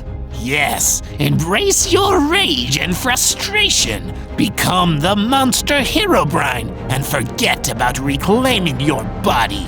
My undead will help you become what you are meant to be. Dorian the drowned necromancer disappeared into a fog, leaving behind the mutant zombie to battle me. From day 50 to day 53, I started my battle against the mutant zombie that had been sent against me. My lightning strikes were proving effective, but because of what Dorian the drowned necromancer had said, I was starting to get worried about using my ghost powers. I switched to my sword and hacked away at the mutant zombie. I didn't use my warp or my lightning strike. It made the fight a lot harder, but I had to believe that I was more than just the monster HEROBRINE. I am going to get my body back, no matter what! The mutant zombie was defeated after a big struggle, and it dropped a spellbook once it was defeated. I took a moment to examine it, and I saw a flashback to Dorian's revival. He had just emerged from the ocean as a drowned necromancer and was looking to get revenge on the people of the world for what they did to him, casting down lightning strikes in his wrath. He researched the legends of other powerful undead beings, and he eventually came across the story of HEROBRINE. It looked like he didn't just steal my body to make me into a ghost. He wanted to make me just like the dangerous and evil HEROBRINE from the stories. Maybe then he'd finally have someone else as tortured and wicked as himself to hang out with. From day 54 to day 57, I resumed the farmer's quest to stop the mutant Enderman in the Taiga Mountain. I found the mob in the process of a rampage, and with some nervousness, I approached. Can I actually defeat this mutant Enderman without my ghost powers? The mutant Enderman sprinted at me and swiped at me with its powerful limbs. My hearts were getting low, and I was still weakened from the fight with the mutant zombie. Is that all the great HEROBRINE can do against me? I thought you were more powerful. That's what the story said. Believe everything you hear. I may not be the same HEROBRINE that is feared by everyone, but I am HEROBRINE myself. When I said it out loud, it made sense. I could use my ghost powers because I was the one in control of them, and I was using them to help. Take this! Ow! Lightning strikes hurt! I thought I could be the scariest, but now I'm done for! My ghost powers made short work of the mutant Enderman. He dropped an item upon his defeat, which turned out to be an antler headdress. With this headgear equipped, all of my attacks would gain greater knockback. What a neat upgrade. I returned to the farmer at the base and told him that I had defeated the mutant Enderman. It seems that I can always count on you, Zozo. As a reward for getting rid of that mutant Enderman, I'll tell you a secret about Dorian the drowned necromancer. What do you know about him? I was there when the villagers drowned him in the ocean. His last words were a curse to everyone. He said, "Soon you'll all feel the loneliness that I have felt." What did he mean? I don't know, but he probably had something real evil in mind when he said it. From day 58 to day 62, I managed to herd some more chickens into the base just to make sure we had a big enough food source for everyone. Then, I made my way deep into the underground cavern so I could do some mining for better materials. I used my iron pickaxe to dig until I struck diamonds and mined myself enough to create a diamond pickaxe. I equipped the new tool and kept mining diamonds until I had enough to craft a diamond sword, leggings, a chest plate, and boots. This new weapon and armor would serve me well in battle against the undead forces of Dorian the drowned necromancer. With my first pieces of diamond armor and gear in tow, I returned to the base, and there were now floating lanterns of ghost lights around the base. I even found that a new room had been added. Sarah had been hard at work, making our haunted house into a haunted home. This is just my way of saying thanks, Zozo. You've really been a friend to everyone after we lost Jerry the Geomancer. I feel like I could stay here for a very long time. Thanks, Sarah. That means a lot too, because for ghosts like us, a really long time might mean eternity. From day 63 to day 66, I was down in the underground cavern making some expansions to the mine when Victor the Vindicator Chef came to see me. Hey Zozo, I heard that you were still looking for your original body. There's a biome nearby where you may not have looked yet. Oh really? Well, I'm glad you thought to tell me about it, Victor. I went back above ground and traveled to the place that Victor had told me about, the Wooded Badlands. I looked around for any signs of necromancy magic or a gravestone, anything that might lead me to my body. That's when I noticed a scary Gorgon sneaking up on me. Boo! Hey, don't say boo to me. I'm a ghost. That's our thing. Sorry. I thought it would be fun to startle you. I didn't mean any offense. It seemed like she meant it. That was a relief, because I thought I would have to fight this Gorgon. You're a lot nicer than you look. I could say the same thing about you. You're the HEROBRINE, aren't you? Sorta. I'm the new HEROBRINE. My name is Zozo. Zozo, huh? I'm Morgan. You could still help me with a HEROBRINE quest, right? I think so. What did you have in mind? Oh, you agreed! This way, a new ghost friend. From day 67 to day 70, I followed Morgan the Gorgon through the wooded Badlands to find out more about this HEROBRINE quest she had mentioned. So, aren't you curious about this HEROBRINE quest of ours? Yes, actually. I was waiting for you to tell me more. Well, according to the scary stories about HEROBRINE, he is supposed to be the most powerful undead because of his ability to rebuild and destroy. Rebuild and destroy? Yes, HEROBRINE can destroy and rebuild the world however he wants, and anyone who is able to control him would be able to gain the same power. I don't have that kind of power. Not yet. That's why we're on this quest. You need to regain your power by facing down another being that HEROBRINE fought. That's why we're headed to the lair of the Dread Beast. We soon arrived at a part of the wooded Badlands where the dangerous mob, known as the Dread Beast, was known to have her lair. Come on out, Dread Beast. I am Zozo the HEROBRINE, and I challenge you. The Dread Beast soon emerged and roared with anger. You think you're HEROBRINE? Please, I battled the real HEROBRINE in the past. You'll never be as powerful a ghost as him. We'll see. The Dread Beast charged in, but I knocked her back with a couple slices from my diamond sword, combined with the increased knockback from the antler headdress. She tried to resist and charge at me, but I warped out of the way and brought down lightning strikes until she was defeated. From day 71 to day 74, I thanked Morgan the Gorgon for helping me learn more about the HEROBRINE from the stories and left her to travel further across the wooded Badlands in search of my body. I was starting to get the hang of this new spooky HEROBRINE story, and I was also starting to think it was going to end up being a pretty good one. But it's not the only story that you can find on this channel, so you should look for my other videos by typing ZO into the search bar. I arrived at a rundown structure in the middle of the wooded Badlands. I thought it maybe had something to do with how my old body might have lived. Yeah, I can feel it. I was definitely here before I was a ghost. But that's what you are now, so why try to go back? Dorian, it's you. Still chasing after the past, Zozo? You will become my HEROBRINE, and I will use your powers to rebuild a world where everyone is as lonely as I've been. That's a terrible thing to do, and I won't let you get away with it. I tried to lightning strike him, but he was immune to the damage. When I swung my diamond sword, he struck back with his own weapon, doing far more damage than I could do to him. Fool, you actually thought I wasn't prepared to fight you.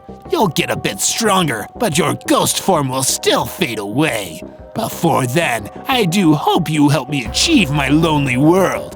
What else do you have to continue on for? Dorian, the drowned necromancer, spared my ghostly life, probably because I was still important to his plans. One thing's for sure, I need to get stronger than he ever imagined I could be. From day 75 to day 78, I kept thinking about how I should face Dorian the drowned necromancer. He had been a restless spirit for a lot longer than me, and maybe I'd have to become just as evil as him to have a fighting chance. But I don't want to be evil. I don't want to be that kind of HEROBRINE. Seeing that I was down, Sarah the Psychic Siren came to my room to cheer me up. Zozo, I foresaw that you would be sad, so I made sure to give the basin an almost invisible enchanted mist so it'd be hidden from attacks. That way, nobody will disturb us without us expecting it. That's really good, Sarah. Thank you. Let me tell you, Zozo, in my professional opinion as a psychic, I don't predict that you'll turn evil. I hope I can live up to your predictions. I went outside for a bit to get some air, and shortly after, Victor the Vindicator Chef joined me with a fresh new magic cake that he had just baked. Give this a try, Zozo. I think it might just pick you up. Thanks, Victor.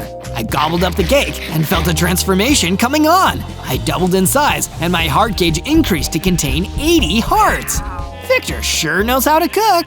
From day 79 to day 84, I went back to the wooded Badlands to see if I could face Dorian the drowned necromancer again. I knew this whole thing would be over if I could just shut him down. Dorian wasn't here himself, but it seemed like he might have used some of his necromancy to mobilize a few random skeletons to fight me. With my lightning strikes, I was easily able to blow away these weak undead. I wasn't satisfied with the amount of searching I'd done here, so I examined the structure more closely. That's when I noticed doors that led to a dwelling where a pink pixie was staying. Hello there, I'm Zozo. Do you know anything about who used to live here? Yeah, I do. There was a village here that was destroyed by storms, a blizzard, and a thunderstorm. There was only one surviving villager, and he was really alone. Was that villager HEROBRINE? Yeah, this is the place where HEROBRINE's story began. The land has been cursed, and plants have never grown as well here since. It's just like that curse that Dorian put on the ocean. I've got to put the hero in HEROBRINE and find a way to lift both of those curses. This may help you in your journey, Zozo. Pixie gave me a netherite helmet, an extremely durable piece of armor that would certainly give me a fighting chance the next time I saw Dorian. From day 85 to day 89, I returned to my base, excited to show my friends the awesome netherite helmet I'd been given. Instead, I found a bunch of dreadliches invading my base, trying to find and attack those same friends. Oh, I can't let this slide. I don't want to overuse my ghost powers, but for the sake of my friends, it's a risk worth taking. I started firing lightning blasts left and right, destroying them quickly and dropping their morale. The rest saw my skills and took off running, but I wasn't going to let an attack on my own base slide. I came running after them. But while chasing them, I ran into a troll who seemed to be crying.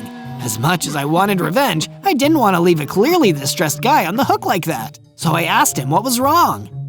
I've been working on my novel, but I can't seem to get through it. I'm losing confidence in myself. You can do it, Mr. Troll. Just believe in yourself and try to get past the first draft. I'll be excited to read it when it's done. Thank you, kind stranger. I'll never forget this.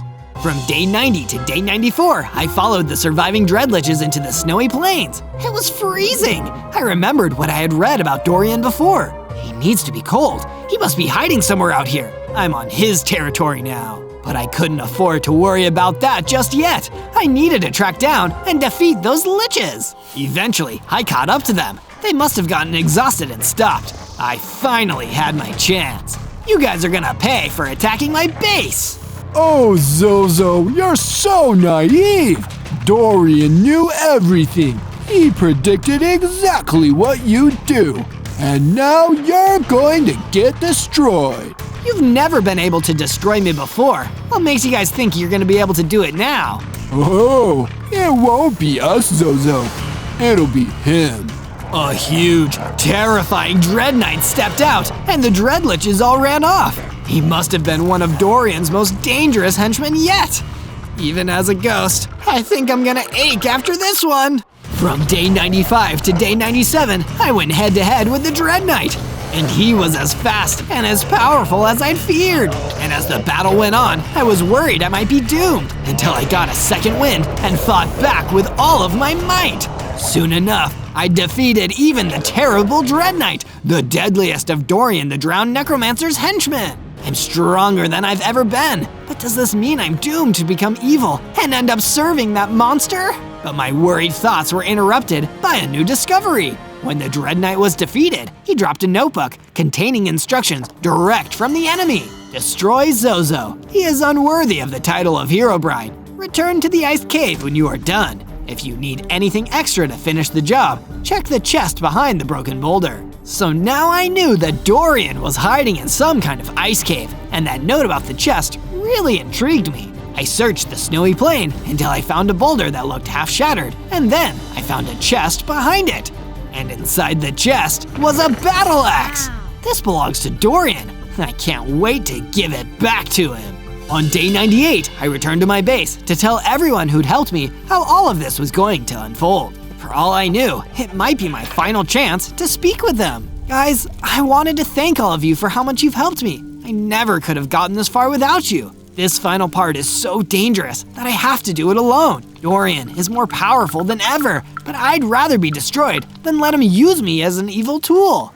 There's no way he'd destroy you, Zozo. You're too powerful and too good-hearted. And in the end, the good guys always win, and the bad guys always lose. Here, here. After you defeat him, Zozo, I'll bake a mighty cake that we can all enjoy. And I'll farm all the best quality ingredients. You've got this, Zozo. I have full confidence in you. You're all the best. I'm gonna defeat him for you. all of you, and I'm going to get my body back. On day 99, I ventured back to the snowy plains with everything I needed to finally take on the big, bad beast of a necromancer who stole my body. It's time for me to show you the door, Dorian. Didn't actually take me that long to find the ice cave that was Dorian's hideout because I spotted a large guard force of dreadliches waiting outside, keeping a lookout. Talk about an undead giveaway. There were so many of them, and they looked better armed and armored than usual. Dorian must have known I was coming and put them here to slow me down before the final battle. It's an ingenious plan. What can I do? I think I may be of service. I turned and saw that Morgan the Gorgon was behind me. Morgan, what are you doing here? Sorry for following you. I was gonna yell boo again, but it didn't seem like the right moment. I feel like I've been missing out on all the action. Let me distract these undead creeps, and you can go in there and take down the big bad guy. Sounds like a great plan, Morgan. Let's do this. On day 100, while Morgan was distracting the dreadliches outside, I entered the ice cave and found Dorian the drowned necromancer waiting for me. You made it through my servants. How? It's because I don't have servants. I have friends. Oh, spare me all that self-righteous foolishness. You can't talk your way out of serving me. I brought you back. I bound you. You belong to me, Zozo, and nothing will change that. I'm going to keep fighting, no matter what, for myself and my friends. And when I'm done, all you're going to be is a bad memory. Then let's see. Time to go back to the void, silly little ghost. I unleashed everything I had onto Dorian, not giving up, even as he fought back against me. I could tell as the battle went on, he was getting weaker and weaker. I pulled out the battle axe that Dorian had left for his Dread Knight to destroy me. I'm sure the void will welcome you, Dorian. And with one more strike, Dorian was no more. There was a tremendous flash, and in the moment that Dorian was destroyed, my body was returned to me. Wow, it feels amazing to be back. On day 1, I spawned in as a noob dragon with a gang of angry villagers surrounding me. Hey look, another dragon! We better get that nasty beast before it gets us! What? Mister, I just got here. I don't want to get anyone. More draconic lies! You're not gonna pull one over on us! Let's get him, boys! The gang of villagers all started to chase me across the valley. I didn't understand why they were so angry at me. I was just a baby noob dragon. I only had 5 hearts. Luckily, I was still pretty fast for being a scaly noob, and I managed to outrun them, reaching the aspen forest and leaving all those villagers to eat my dust. With them gone, for now at least, I took a moment to rest amongst the trees and catch my breath. Boy, these guys sure know how to roll out the welcome wagon. I have no idea why dragons have such a terrible reputation around here. And I didn't get much pondering time. Before I could pick myself back up and run off, I was surrounded by those same villagers again. They caught up with me and emerged from between the trees, completely surrounding me. Tag him and bag him, boys. One less dragon out here makes our villages just that little bit safer. On day 2, after the villagers captured me, they took me straight to dragon jail and threw me into my cell. They didn't even take time to hear me out. What about due process? Don't I have a right to a trial? Those are human rights, noob dragon, and you're not human. Darn it! At least I wasn't alone in my cell. There was also a bored-looking Komodo dragon lounging around. I was happy to have someone in the same boat that I could talk to. Hey, I'm Zozo. All those villagers captured me pretty much as soon as I arrived, just because I'm a dragon. I don't understand. Nice to meet you, Zozo. I'm Carl, Komodo Carl. I've given up on trying to understand why the humans do what they do. I'm not even a real dragon. I'm just a Komodo dragon. I can't even breathe fire. Breathe fire? Wait, Carl, you're a genius! I am? Thank you. I'm happy to finally have my genius recognized. I turned to the door of my cell, summoned up all of my might, and blasted a fireball at the door. It wasn't all that powerful, but it was powerful enough to at least set us free. Let's go, Carl, before the villagers realize we're gone. You don't have to tell me twice, buddy. Carl and I ran out of there, going our separate ways. Now we both at least had a fighting chance out here. On day 3, after escaping from the dragon jail, I fled to somewhere that the villagers would have a lot harder time finding me, the Black Forest. By the time I'd gone deep enough into the forest to feel safe from the villagers, I was so hungry I could barely stand it. I guess using my fireball power and then making a daring escape really works up an appetite. There wasn't a huge amount of food around, but I at least gathered up as many sweet berries as I could, eating some and storing the rest away for safekeeping. Suddenly, a huge shadow passed over. I looked up and saw something amazing. It was a huge, fully grown ender dragon soaring right above me. When she spotted me, she turned herself towards me. I looked so tiny compared to her. Hello, little one. I didn't expect to see another dragon down here, even a teeny tiny noob dragon such as yourself. Hi, Miss Ender Dragon. My name's Zozo, and I'm pretty surprised to see you too. People aren't very kind to us dragons around here. Ah, so you've encountered all the cruel, small-minded humans who are out here threatening to ruin our way of life. You're lucky you escaped with your life. Wait, you know about all of that? Please tell me more. I'd love to understand everything that's going on here. You'll understand it all in due time. Fly with me, little one, and I'll take you back to my lair. So me and the Ender Dragon used our dragon wings to take off into the sky. At least it'd be a lot harder for humans to get us up there. From day 4 to day 5, I flew with the Ender Dragon all the way back to her draconic lair in the wooded Red Rock Mountains. As we flew over, I noticed that there was an unusual number of Endermen wandering around the mountain. I figured they must have been there with the Ender Dragon. We touched down near the top of the mountain, and that's when the Ender Dragon started telling me her story. You see, Zozo, we dragons once ruled this whole world. The natural home of all dragons is the end, but the end isn't a very vibrant place. Instead, we dragons came here and helped lift up this world to greatness. But some creatures, especially the humans, were ungrateful for everything we did for them. They decided instead to hate us and hunt us to near extinction just because we're the rightful rulers of this world. That sounds horrible! What can I do to make it all right again, Miss Ender Dragon? We must reclaim our territory, piece by piece, Zozo. You can start by finding a good place to build a base. Here, take these tools. The Ender Dragon gave me a set of stone tools, and I flew off again. I searched from the skies until I came across a Guiana shield biome. This seems like a good place to hang my hat. I flew down and started using my stone axe to clear trees and make space for my base. This also gave me enough wood to make a decent start on actually building it too. I took a break from my building to appreciate the scenery when I saw a gang of villagers wandering through the forest, searching for me. I swear I saw a dragon fly through the sky around here. We need to find it before it does any damage. But this time, I wasn't going to settle for being captured. I blew another fireball and it exploded right next to them. They scattered immediately after that. Then, I leveled up thanks to me using my dragon skills. I had 10 hearts now and I'd gotten bigger. Not as much of a noob now, am I?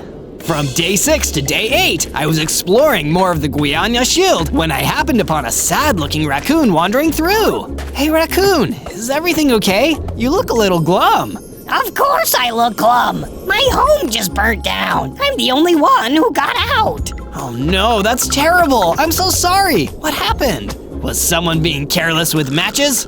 No, someone else did it, or something. And I know I'm not the only one. There are a lot of incidents like this. Some places getting burned. Some folks are getting poisoned. You better be careful out there. And with that, the raccoon wandered off. I knew even more now that something horrible was going on out here. But was it something I could fix in less than 100 days? The day after, the Ender Dragon returned, floating in the sky. She had some things to say to me. Zozo, I'm afraid I have grave news. The humans are working together with some of the other creatures to wipe us dragons out completely. We need to find and crush their resistance movement completely. But where would we start, Ender Dragon? I need information first and foremost. Make your way to the Jacaranda Forest. I believe there may be some people of interest there. Find out all that you can. And while you're there, if you can find an old chest of mine, I left an echolocator inside. It'll help you find caves. Without any delay, I set off to the Jacaranda Forest. From day 9 to day 10, I flew away from my base and made my way towards the Jacaranda Forest, hoping to find some information and, if I was lucky, the Ender Dragon's old chest. I landed in the forest and started searching. Thankfully, it didn't actually take me long to find the chest that the Ender Dragon told me about. Plus, thankfully, there was an angry Crimson Phantom guarding it. The owner of this chest told me I could have what was inside it, sir. Oh yeah? Well, I don't care. It's my chest now, and if you want it back, you're gonna have to fight me for it. The fight began, and because I was still technically a real noob dragon, the Crimson Phantom was stronger than me. His attacks were powerful, and he seemed to be good at tanking mine. I pulled out of the fight and tried to collect myself. I was worried the Crimson Phantom was going to attack me until a Phantom Fox ran in and distracted him from me.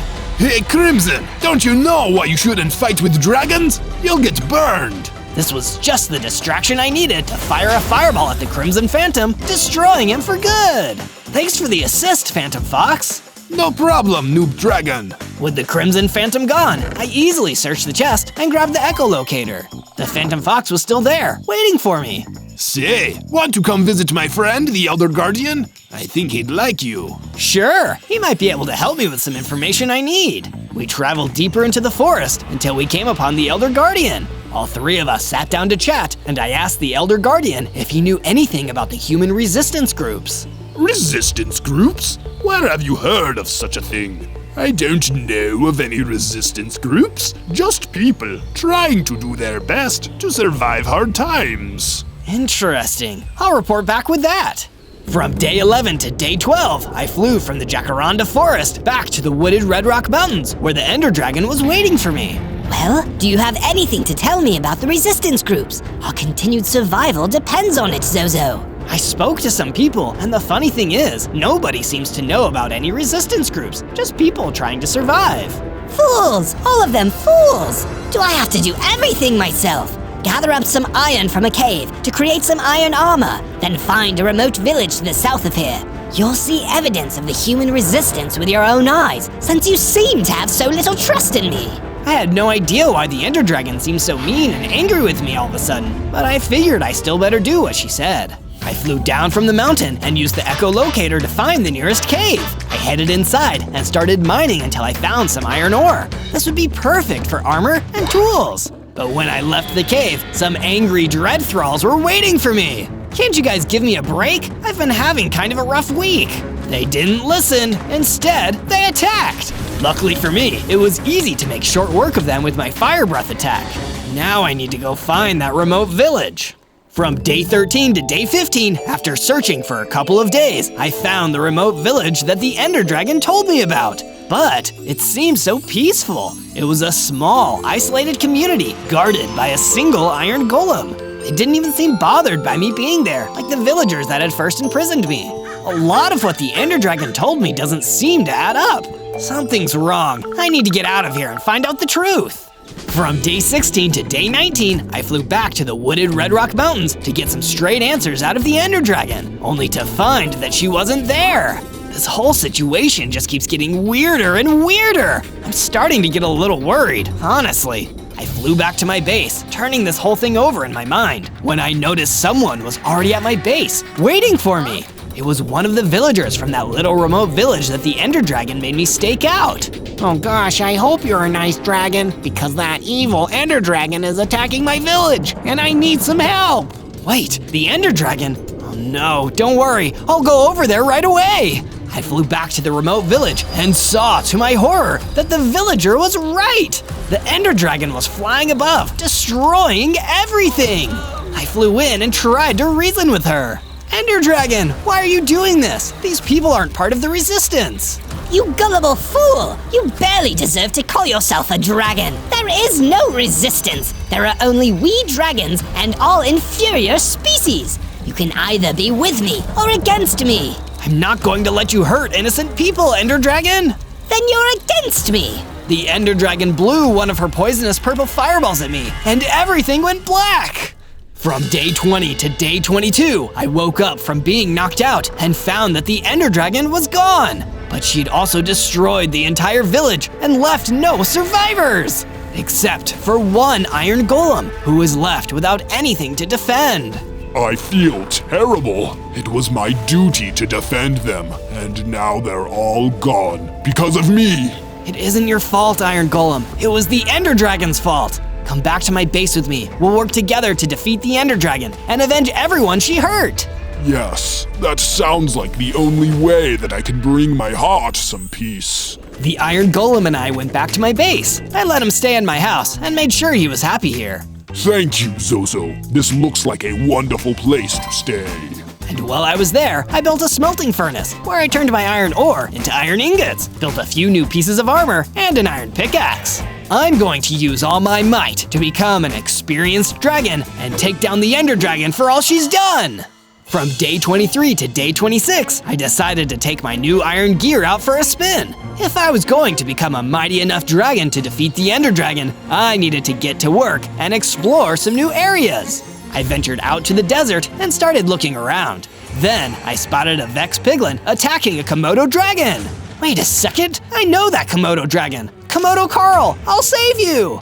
Zozo, thank goodness. I thought I was a goner. I rushed over and started attacking the Vex Piglin, but it was really strong. Yikes! This is gonna be a harder fight than I thought. The Vex Piglin knocked me down. Oh no, Zozo, look out! Carl, I can't defeat this guy by myself. I need you to help me. How can I help? I'm just a Komodo dragon. You're the real deal. I couldn't even free myself without your help. Just trust me. If we work together, we'll be much stronger than we are by ourselves. I'll give it my best shot. Komodo Carl jumped in and attacked the Vex Piglin while I was down, attacking him and saving my life. Thanks for your help. See, I knew you were stronger than you thought you were. Thank you for showing me that and helping me save myself. Hey, let me give you something to say thanks. He gave me a Komodo dragon spit bottle. Oh, thanks, I guess. I know it seems gross, but you can use this to make a potion resistance potion. It should help protect you. Oh, cool, thanks. From day 27 to day 31, I took a stroll through the beautiful rose fields to catch my breath after that fight with the Vex Piglin. Seeing all those flowers definitely put me in a good mood. While I was stopping to smell the roses, I saw a herd of sheep. They were wandering around and looked pretty lost, so I told them to follow me back to my base. Once we got there, I built a pen for the sheep to live in. Here you go. You guys can stay here as long as you like. Oh, Zozo, you're back! I'm so glad. I wanted to show you what I did while you were gone. The Iron Golem showed me some bookshelves he added to the base. Awesome, thanks! Meanwhile, in the wooded Red Rock Mountains, the Ender Dragon was up to no good, with a frightening Ender Blaze standing by her side. I'm so glad you see things my way, Ender Blaze. With your help, no one will dare oppose me ever again! My pleasure. We Ender beings should be in charge of everything, and if you're the one who's gonna make that happen, I'll do anything I can to help. From day 32 to day 35, I left my base to go explore the Enchanted Forest. I was just taking a casual stroll and looking around when suddenly a group of warped Moscos spotted me. Oh no, a dragon! Quick, let's get him before he burns down our forest! They rushed toward me and started attacking me. Hey, wait! I'm not here to burn anything down. I live in this forest too. That's what the dragon in our last forest said, but he was a liar. I bet you are too. Wait a second, the Ender Dragon, she lied to me too. It's my mission to defeat her so she can't hurt anyone else. Really? You promise? I promise. My name is Zozo, and I'm a nice dragon. If that's really true, then you should come with us. I followed them to a warped toad who was sitting under a tree. Well, I certainly didn't expect you boys to bring me a dragon. I'm here to help, I swear. My name is Zozo. I don't like the Ender Dragon any more than you do. Well, as the old saying goes, fight fire with fire. Having a dragon on our side might be the advantage we need to end the Ender Dragon's reign of terror. The Ender Dragon isn't used to battling his own kind, you see. She's tricked most of them into working with her. I'll tell you anything else that I learned and help you however I can, Zozo. Really? You promise? I promise. My name is Zozo. And I'm a nice dragon. From day 36 to day 39, I decided to work on upgrading my armor. I went down into the mine and started digging for iron. I found enough to craft the rest of the armor I needed, and I even found a couple of diamonds too. I gathered everything and took it back to my base. I used the iron I mined to complete the rest of my set, and when I was finished, I saw a raccoon at the entrance to the base. Hey, are you Zozo? That's me. Oh, good. I heard you're trying to learn more about being a dragon, so you can get strong enough to stop the Ender Dragon, right? I am. Are you here to give me dragon lessons or something? Nah, I'm just a raccoon. I could teach you how to find food in the trash, but I think you'd rather talk to my friend. She's a lightning dragon, and she's not too fond of the Ender Dragon either. If you're not busy, you can come with me to meet her. I'm never too busy to learn. Let's go.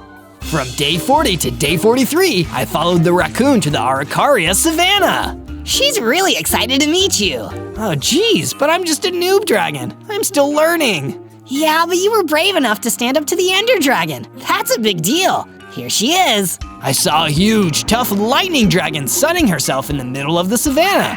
It sure was a sight to see. You must be Zozo. I'm so happy to meet you. I know you're looking to get stronger and learn more about being a dragon. I've been a dragon for a pretty long time, so I hope I can help. That would be awesome! Can you help me get better at breathing fire? Before she could answer, an ender blaze jumped out from behind a tree and landed right in front of us. Well, look what I found. A couple of traitors working together. Who the heck are you? I'm the guy that's gonna teach you a lesson about opposing the Ender Dragon. The ender blaze fired a missile at me, and I just barely managed to dodge it. Help! The lightning dragon gave me some of her power to fight the ender blaze. I felt myself get bigger and stronger too, but just when we thought we defeated him, he kept attacking. You've done a great job here today, Zozo, but you need to get out of here. I'll keep this guy busy. Go! From day 44 to day 49, I flew back to my base. I hope the lightning dragon is okay. I didn't have too much time to think about it though, because the warped toad came to see me. Zozo, I have some news. My research has pointed me to a weapon that I believe will help you defeat the Ender Dragon. It is a netherite axe, a powerful axe made by combining a diamond axe with netherite ingots. Oh, I have some diamonds already. Excellent.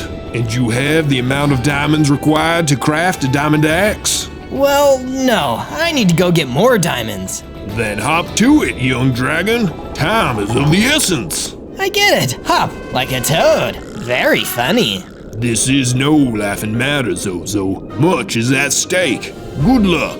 On the encouragement of the warped toad, I headed down into the mine and started digging for diamonds. Phew, all this mining is hard work, but it'll be worth it when I finally defeat the Ender Dragon. It took a while, but I found some diamonds, enough to make a diamond axe. Now I just need to figure out where I can find a netherite ingot. From day 50 to day 53, I started my quest to find some netherite ingots and build the netherite axe. I ventured out to the crag gardens to see what I could learn. When I got there, a cleric came up to me. Greetings, little dragon. Are you a friend of the warped toad? I am. What can you tell me about a netherite axe? Well, the Ender Dragon is vulnerable to netherite weapons, according to stories I have heard. She isn't able to melt them with her fiery breath the way she would ordinary metal weapons. The combination of diamond and netherite makes it indestructible to her. That's great news! Do you know where I can find some netherite? Now that I'm afraid I don't know. I wish you luck though. Okay, well thanks for the info. I started to head back to my base. As I was walking, a fireball hit the ground just a few feet away from me. Hey, what gives? I could see a fire dragon just up ahead. I'm so sorry. I wasn't aiming for you. I was aiming for those zombies. Sure enough, he was fighting a horde of zombies. Want some help with that? Yeah, I'll go to this. He shot another fireball out of his mouth and blew up the rest of the zombies without any trouble at all. Whoa, that was awesome! Say, do you want to team up with me and help me fight the Ender Dragon? No thanks, I'm good. Sorry kid, but I fly solo. Good luck with whatever you're doing though. Sounds like you're gonna need it. From day 54 to day 57, I explored the crag garden some more. If I were some netherite, where would I be? Just as I was searching, the Ender Blaze popped up behind me again. I don't know about netherite, but it looks like there's plenty of loserite here. Because you're a loser, you tiny noob dragon. Ah, the Ender Blaze is back! I drew my weapon and got ready for a fight, but he was still way bigger and stronger than me.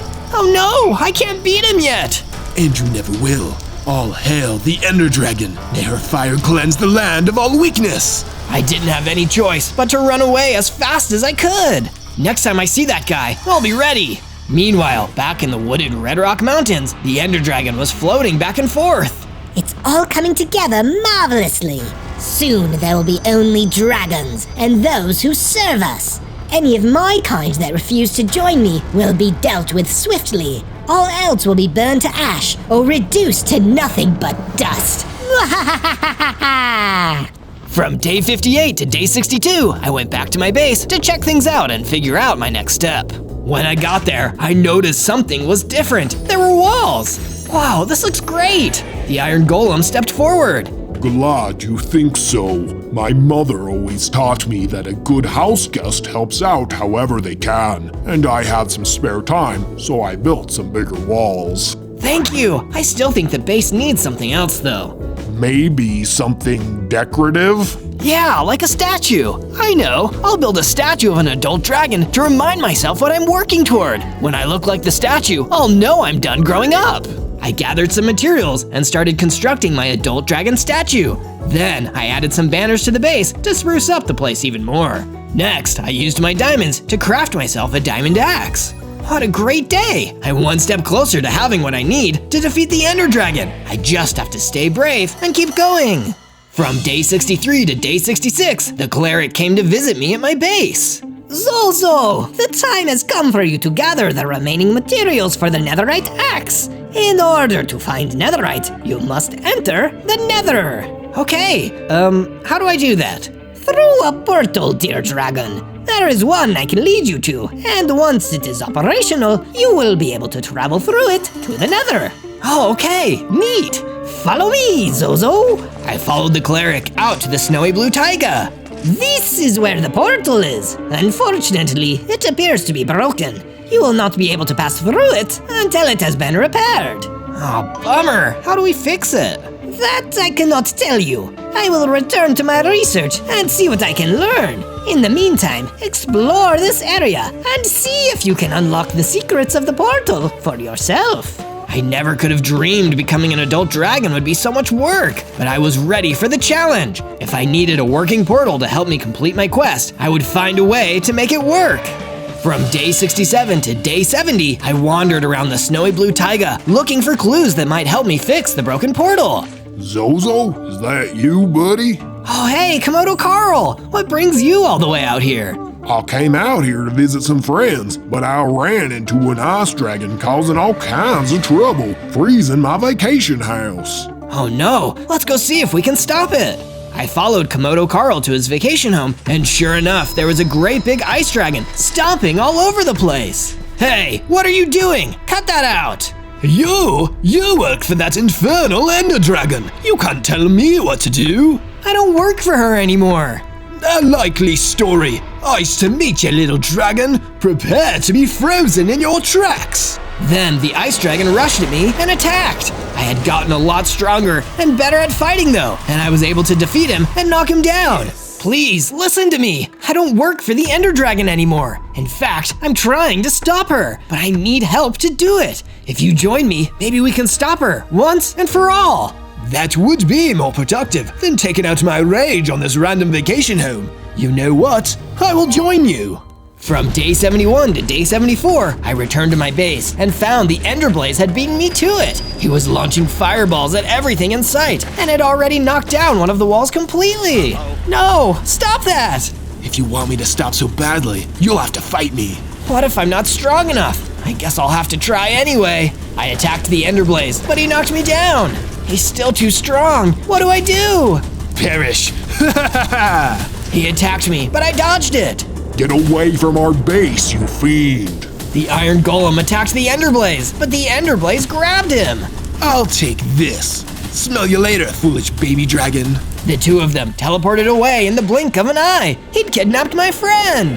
No! That was too far. I needed to get strong enough to beat the Ender Blaze so I could save the Iron Golem who had helped me so much. I won't let you down, Iron Golem, no matter what. I can promise you that much. First, I had to repair the damage to my base. I rebuilt the busted wall and added a guard tower and a fence for extra protection in case Ender Dragon sent any more minions to attack me. Looking at my hard work, I couldn't help but feel regret for not putting in all these security features earlier. Meanwhile, back in the Red Rock Mountains. Excellent work, Enderblaze. Without his little friend to help him, Zozo stands no chance. Not that he had one to begin with. There is none mightier than the Ender Dragon in all the land. And soon, everyone will bow down to me. From day 75 to day 78, the Warped Toad came to see me at my base. Zozo, I heard about what happened. I'm so sorry, little one. But all hope is not lost. I know, I just have to work harder. And you just need the right equipment. I'm sure you know by now that diamond weapons are more effective against the Ender Dragon, but they're also most effective against his Ender Blaze as well. I brought you this, and it should help you in your quest. He handed me a diamond sword. Thank you. Do you know where the Ender Blaze might have taken my friend? Yes, that was my second gift. You didn't give me a chance to show you. Anyway, here it is. Take this map, and it will lead you there. You've come a long way already, Zozo. I know you can do it. Thank you. Armed with the map and my new diamond sword, I headed off to confront the Ender Blaze for what I hoped would be the last time. From day 79 to day 84, I followed the map to the Ender Blaze's base. Give me back my friend, you monster! He came out of the base to face me. I could see the Iron Golem trapped behind him. Oh, I'm a monster, am I? And you aren't? For betraying the Ender Dragon, who took you under her wing and taught you what it means to be a dragon? Being a dragon isn't about hurting innocent people and being a bully. She's a liar. And you're a loser. Please, feel free to fight me again if you're so eager to taste defeat once more. I drew my sword and attacked as fast as I could. He blocked my attack with ease, and I started to get worried. Oh no, is this new sword enough to defeat him? Of course it's not. He hit me hard, knocking me down. It was looking like things might be over for me, when suddenly the Ice Dragon slammed into the Ender Blaze. Not so fast. I thought you only worked alone. I usually do, but I'm not gonna let the Ender Dragon ruin everything for our kind. Let's teach this guy a lesson. Here, take this. He tossed me a dragon enhancement potion, which I drank quickly. Ugh, tastes gross. Even though it didn't taste good, the potion made me transform into a full-grown adult dragon, and I gained hearts. Not such a little dragon anymore. Now, let's handle this Ender Blaze. With the Ice Dragon's help and my brand new strength and size, we were finally able to defeat him and free the Iron Golem. From day 85 to day 89, I headed out to the Badlands to collect some terracotta I could use to finish off my statue. It was perfect timing, finishing the statue of an adult dragon when I was finally one myself. I returned to my base and put the finishing touches on the statue. That looks great! Then the cleric came back to see me. Zozo, I have great news! I know how you can fix the nether portal. Take these obsidian blocks and use them to repair it. Then you can go through and collect the netherite you require. Awesome! Thank you so much! I took the obsidian blocks and ventured back out to the snowy blue taiga where the broken portal was waiting for me. I used the blocks to fix the portal, and then I was ready to enter the nether. Wow, this place is kind of spooky. I looked around for a while, and I saw some ancient debris. Oh, that's it! If I get that ancient debris, I can get some netherite! But as I ran toward the ancient debris, an enderghast jumped out and attacked me! I don't have time for this! Get out of my way! With my new strength and size, it was easy to blow that enderghast away! Then I grabbed the ancient debris and headed back through the portal. Now I have everything I need! From day 90 to day 94, I emerged from the portal and was back in the snowy blue taiga. But my good mood didn't last long because the Ender Dragon was waiting for me. Hello again, Zozo. You've grown, I see. Not a noob dragon any longer. You're a mighty beast now. Join me, come and work for me again. And together, we will conquer this puny land. No, I'll never join you. Fool me once, shame on me. Fool me twice, well, you're just mean. If that is your choice, then so be it. Hey, what's that behind you? When I turned to look, she snatched the ancient debris out of my hands. Hey, give that back! No, I don't think I will. I'll give you something to keep you busy, though. As she got ready to fly away, she dropped a cage on me. I was trapped. From day 95 to day 97, I used my fiery breath to destroy the cage so I could escape. Yay, I'm out! But now what should I do? I know, I'll go see the warped toad and ask him what to do. I traveled to the enchanted forest and tracked down the warped toad. When I arrived, he was lying on the ground, dying. Who did this to you? The Ender Dragon. She attacked me. I don't have much time. Listen to me. She's taken what she stole from you back to her base. You'll have to go there and retrieve it. Thank you for your heroism, Zozo. Goodbye. No! I'll make her pay for this, I swear! On day 98, I returned to my base and was greeted by a horrible sight. My base was completely destroyed while I was gone. She must have come here too. Curse her! This is terrible! I looked around for my friends that were living there, but they were gone. Oh no, what do I do? My base, my leader, my friends. She took everything from me. Not everything. I turned around and the ice dragon was there. I'm sorry you're sad, Zozo, but I can help. If the two of us team up, I think we can take down the Ender Dragon together. What should we do? We'll gather up our weapons and supplies and we'll head to a base together. Then we'll fight as hard as we can. Okay, let's do it. On day 99, the ice dragon and I journeyed into the wooded Red Rock Mountains where the Ender Dragon's base was. Ready? Not really, but I don't have much of a choice. Let's give it our best shot. Hello, traitors. Come to grovel at my claws? The Ender Dragon rushed us both. No, we're here to take you down. Ha, funny joke, but I'm finished laughing. Time to taste defeat. Time for you to freeze. The ice dragon attacked the Ender Dragon, but she dodged the attack and came back with an even harder hit. She knocked the ice dragon down and he didn't get back up.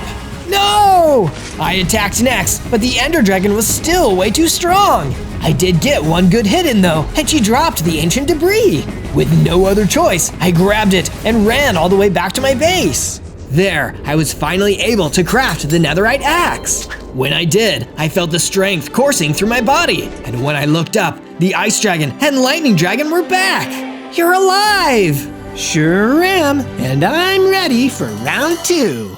On day 100, the dragons and I returned to the Ender Dragon's base. We can't let this lady keep giving dragons a bad name. Let's show her what it really means to be a dragon. All together, we attacked the base. The lightning dragon and the ice dragon worked together to fight off her minions, while I went inside to find the Ender Dragon. Your days of stepping on the little guy are done. Ready to lose again so soon? If you're so eager, then let's fight. Well, I've got this now. I pulled out the netherite axe, and she actually looked a little bit scared.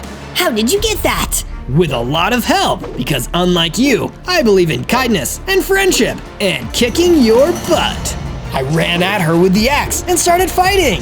This time, I knew I was strong enough. Before long, I delivered the final blow, and the Ender Dragon fell to the ground. Finally, there can be peace between dragons and the rest of the world. On day 1, I spawned in as Spidey from Spidey and his amazing friends. I was surrounded by friendly spiders who were bigger than me. Wow, I'm really small. I must be a baby version of Spidey. But where are my friends? None of the spiders got a chance to tell me because the Green Goblin jumped out from behind a bush. There you are! Thought you could hide from me with all these spiders? Well, you were wrong, Spidey. Tag, you're it! Ha ha ha! He threw a pumpkin bomb, and I jumped out of the way just in time. But the other spiders were caught in the explosion. I was the only one who made it out okay. You're rotten, Green Goblin, rotten to the core. What are you doing here? You're asking the wrong questions, Spidey. You're asking why I'm here, but you should be asking, why isn't Spin here? Right, Spin, Miles Morales, my friend. Why isn't he here? What did you do with him? That's for me to know, and you to find out. If you want to get him back, you'll need to come and find me and beat me in a fight.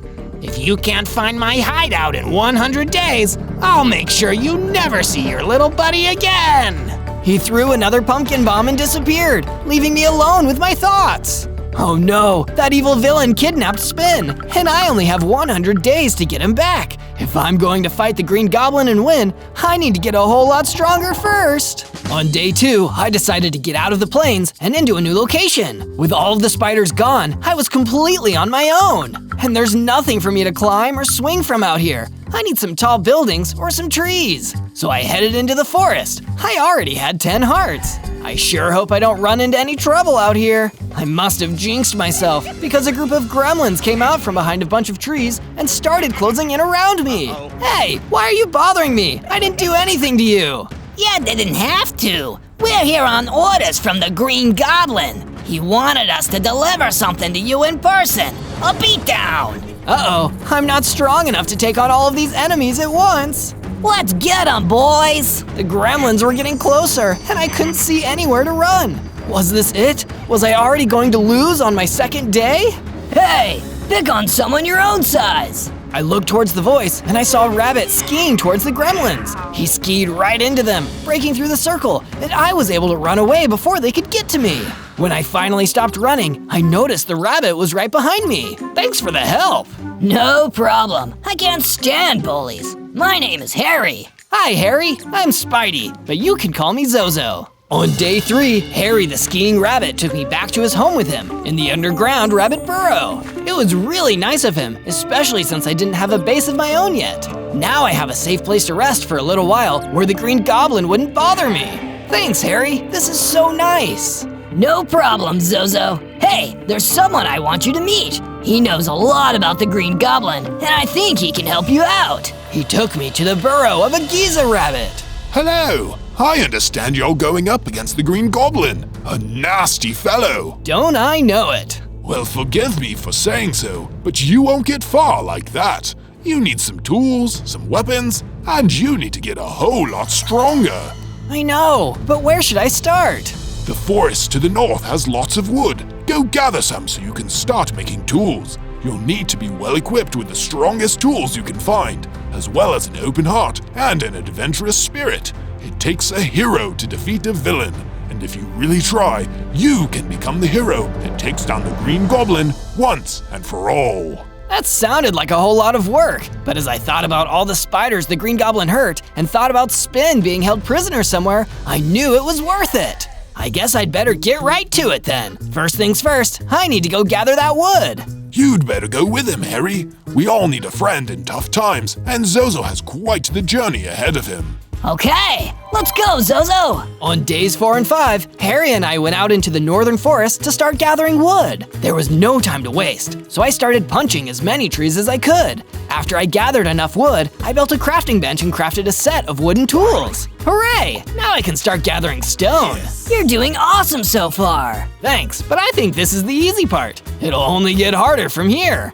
I'll be here to help every step of the way. Every hero needs a sidekick, right? That's true, but enough talking for now. I've got to get enough stone to upgrade my tools. I got to work, and once I had enough stone, I upgraded all of my tools from wooden ones to stone ones. Ready to help me build a base? We need a secret hideout if I'm gonna be a real superhero. Yeah! We started building the base and made sure to add a room for me and another room for Harry, so we both had somewhere to sleep. While we were building, a tarantula hawk flew up and started attacking me. What's the big idea?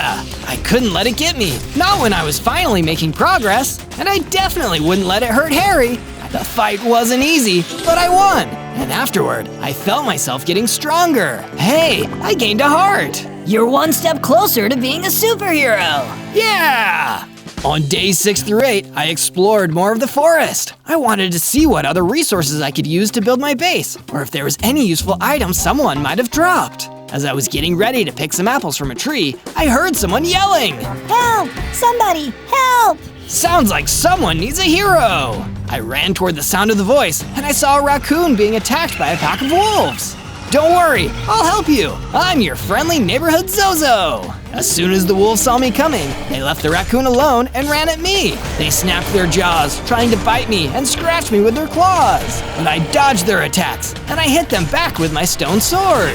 Ha! You're no match for me. I'm getting pretty good at this fighting to defend the innocent thing. After a while, I tired them out, and the wolves ran off and left me and the raccoon alone. Thank you so much. You saved my life. No problem. I'm Zozo. My name is May. I'm sorry to bother you, but you're such a strong fighter. Would you help me with something else? Helping is what I do. I'm so glad. Then please, come with me to the swamp. There's a nasty bad guy there I need help with. Lead the way. On days 9 and 10, May led me to the swamp to help deal with her problem. So, what's the deal with this swamp? I was staying here when this big, mean ogre came in and started stomping around and telling me to get out. He broke my house apart and told me that this was his swamp now and I needed to get out. But all of my things are still here and I don't want to just abandon them. Oh geez, that does sound like a lot of trouble. I'll do whatever I can to help. Thank you so much. I'm so glad I found you. What are you doing in my swamp? The ogre jumped out, roaring and running right at us. He was much bigger than me, but I couldn't back down. I drew my sword and got ready to fight him. This isn't your swamp. You can't just kick people out. I can do whatever I want. I'm the biggest, baddest ogre in the swamp, which means it all belongs to me. You can't take things from people just because you're bigger and stronger. Who's gonna stop me? Me! I ran at him with my sword, but he grabbed me and lifted me into the air. Then he threw me. I landed hard and got the wind knocked out of me. Uh-oh, he might be too strong. He was getting ready to grab me again, and I swiped at him with my sword. He knocked the sword out of my hand, and it went flying. I had to run and grab it, and I knew if I tried to fight this ogre right now, I would lose. Let's get out of here, May. We'll go back to my base, and when I'm strong enough, I'll come back. I promise. Okay, thank you for trying. I didn't want to run away, but I can't save the day if I let myself get beaten by an ogre. So even though it wasn't fun to leave the fight, it was better that May and I were safe. On days 11 and 12, I brought May back to my base. I built her a room of her own with a chest and a crafting bench. Thank you so much, both of you. Of course, stay as long as you like. We're happy to have you. I was meaning to ask, do you know anything about the Green Goblin? That monster? I sure do. He kidnapped a friend of mine, and I'm trying to learn more about him. I'm pretty sure he lives underground somewhere. I don't know exactly where, but I've heard a lot of rumors about his underground cave hideout. If you can find out where he is, and you're strong enough to fight him, you might be able to use the element of surprise to help you defeat him. Underground, huh? That's really helpful. Thank you, May. Of course. The Green Goblin is terrible, and I'd be happy to see someone finally take him down. After I talked with May, I decided to add some food sources to my base. I know, I think I saw some chickens in the woods. Yes. So I built a fence to contain the chickens, then I went out looking for them. There you are. Come with me, chickens. I'll show you your new home. I herded the chickens back to the base and got them all set up in the fenced area. Then I cut down some grass and planted some wheat at the base. Now we'll have plenty of food, and I learned more about the Green Goblin. What a successful day. On days 13 to 15, I decided to find some ways to get stronger, so I turned to Harry for advice. I think the best way to get stronger is to get some more experience. Explore new areas, go on some quests, fight more enemies. You can't learn if you don't put yourself out there, and upgrading your tools probably won't hurt either. That's a great idea, thank you. If I was going to upgrade my tools, I needed to get mining. I mined some coal and some iron too. I raced back to my base to make a furnace. Then I smelted the iron and used it to craft all iron tools. Great, now time to explore. Where can I go? I should go somewhere really different from anywhere I've been so far. I know, I'll go to the ice spikes. So I gathered all of my new tools and headed off to the ice spikes. Brr, it's getting cold. I'm not used to this weather. Maybe I should have brought some more supplies with me. Maybe you should have, but you didn't, because you're weak, and you'll never beat the Green Goblin. Who said that? I looked up and saw a green golem standing on top of a tall ice spike. I did. The boss sent me to check on your progress, and he's gonna laugh so hard when he hears about all this.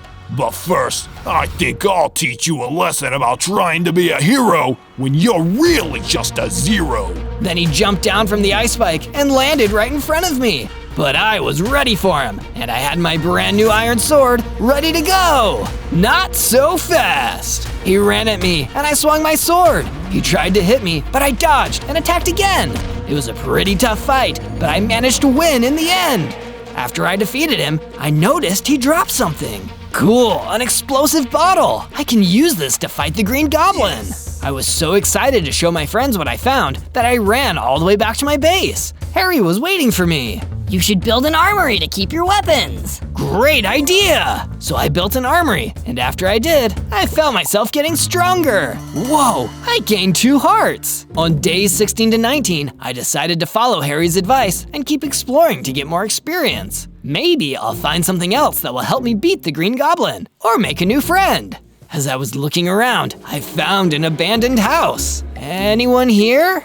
No one answered, so I let myself inside to have a look around. It was totally empty, except for a chest. I opened the chest and found an old book. I guess I'll read it. Superheroes should always take the time to read every now and again. As I read the book, I couldn't believe what I was seeing. Whoa, so the Green Goblin is really Norman Osborn, the scientist. That's why he's so good at making those pumpkin bombs. I can't believe it. But it's in a book, so it must be true. Maybe this information will help me later. I grabbed the book to take with me and left the house to head back to my base. As I did, I saw the gremlins from before. Not you guys again. You better believe it, Spidey. The gremlins rushed at me, and I fought them off with my sword. When they realized they were outmatched, they started to run away. This ain't the last you'll see of us, or the Green Goblin. Tell your boss I'm getting stronger every day, and I'm coming to get my friend. I couldn't believe it. I beat the gremlins on my own this time. I was really starting to feel like a superhero who could defeat the villain and save the day. I wasn't quite ready yet, but I had already come so far. On days 20 to 22, I looked for some more bad guys to fight in the forest around my base. I wanted to get stronger and keep my friends safe at the same time. A mutant spider pig attacked May while she was looking for food, and I rushed in to save the day. Get away from her! I swung my sword and defeated the mutant spider pig easily. I was so much stronger than I was on my first day. I think I'm finally ready to take on the ogre and get your stuff back. Are you sure? He's so scary. I am. I just need to make some armor first. I gathered some more iron and crafted myself some shiny new iron armor. With this on, he won't be able to hurt me. I made my journey back to the swamp where the mean old ogre was waiting for me. Back for more, are ya? I'll be happy to beat you again if you didn't learn your lesson the first time. He grabbed me just like he did before, but when he threw me, my armor protected me from getting hurt. Nice try, but I'm ready for you this time. He was so surprised that he didn't have time to dodge my attack. I got him with my sword, then I hit him again. This time, he was the one who got knocked over. Oh, fine, take what you came for. Just leave before the Green Goblin finds out you're here. He's scared of how strong you're getting, and he's not afraid to cheat and have someone else take you out before you find his hideout. Whoa, so he's actually getting nervous. Don't get too confident. You're still nowhere near tough enough to beat him. Just go. So I grabbed a chest full of May's things, and I headed back to my base. On days 23 to 26, I returned to my base and went to find May. Here you go. I got this back for you. Oh, thank you so much. It has everything I own inside. I was so scared that I lost it all after that ogre destroyed my house. Can I stay here for a little while, though, before I find a new place to live? Stay as long as you like. Have you ever thought about building a guard tower to keep the base safe in case the Green Goblin sends any goons this way? That's a great idea. I got to work building a guard tower, and when I was finished, I felt much safer. But I needed some ranged weapons to go with the guard tower, so I gathered flint, feathers, and string, and crafted a bow and arrows. Then May came over to talk to me, and she was holding something. I found this in my chest of items, and I wanted to give it to you. My way of saying thanks for all of your help. What is it? A newspaper. It's enchanted. I think it might be useful for you. Whoa, thank you so much. With my enchanted newspaper, my new guard tower, and my bow and arrow, I was feeling more prepared than ever. On days 27 to 31, I decided to get back to exploring and looking for new ways to get stronger. I hiked out to the Badlands to see what I could find. While I was exploring, I saw some tarantulas stuck in a hole. I'll get you guys out of there, just hold on. I helped them all climb out, and then I sent them back to my base so they would have a safe place to stay for a while. Spiders have to stick together. After I helped the tarantulas, I looked around the Badlands some more. There weren't any enemies to fight, but there was a lot of terracotta. This looks cool. I'll gather some for my base. I got as much terracotta as I could take with me and went back to my base to decorate with it. I worked hard on creating a beautiful terracotta floor in my room, and when it was finished, I kicked back and ate a snack. But I couldn't rest for very long. Zozo, I need your help. I sprung into action. What's wrong? There's trouble in the rabbit burrow. We have to go help them. Let's go. On days 32 to 35, Harry and I went back to the underground rabbit burrow to check things out and help save the rabbits there. When we got there, we saw a bunch of the Green Goblin's gremlins attacking and throwing pumpkin bombs. They were destroying everything. Not so fast. Don't worry, rabbits. Your friendly neighborhood Spidey Zozo is here to help. What are you gonna do about it? I drew my sword. Remember this? They looked pretty nervous, and I started slashing left and right, taking down as many gremlins as I could. I thought I'd beaten all of them, but there was one more hiding behind a nearby wall. Before I could get to him, he pulled out another pumpkin bomb and threw it right at the Giza rabbit who helped me before. No! But it was too late. The gremlin blew him up. You'll pay for this! I took down the last gremlin fast, but I didn't feel any better. I was so upset about the Giza rabbit. It's not your fault. It's the Green Goblin. He did this. You're right, Harry, and we're gonna make sure he never hurts anyone else again. On days 36 to 39, I decided to head to the beach and see if I could find anything useful there. I needed all the strength and weapons I could get if I was going to beat the Green Goblin before he could strike again. Are there any heroes out here? Please, I need help. A hero? That's me. Who said that? I can help. Me. I looked over and I saw a walrus sitting on the sand. What's wrong? Out there in the water is my favorite rock to sit on when I want to catch a few rays. But when I try to sit there now, there's a mean octopus who keeps attacking me and trying to pull me into the water. That's not very nice. You wait here, friend. I'll go teach that octopus some manners. Be careful, he's very smart. It's okay, I'm pretty smart too. I swam out to the walrus's favorite rock and waited for the octopus to try and mess with me. Wow, what a nice rock. I sure hope no one tries to pull me into the water. But I did hope someone would try, and I was ready. I didn't think I could fight in the water while trying to swim at the same time, so I would have to be able to fight from a distance. Good thing I crafted a ranged weapon. I grabbed my bow and arrow and waited.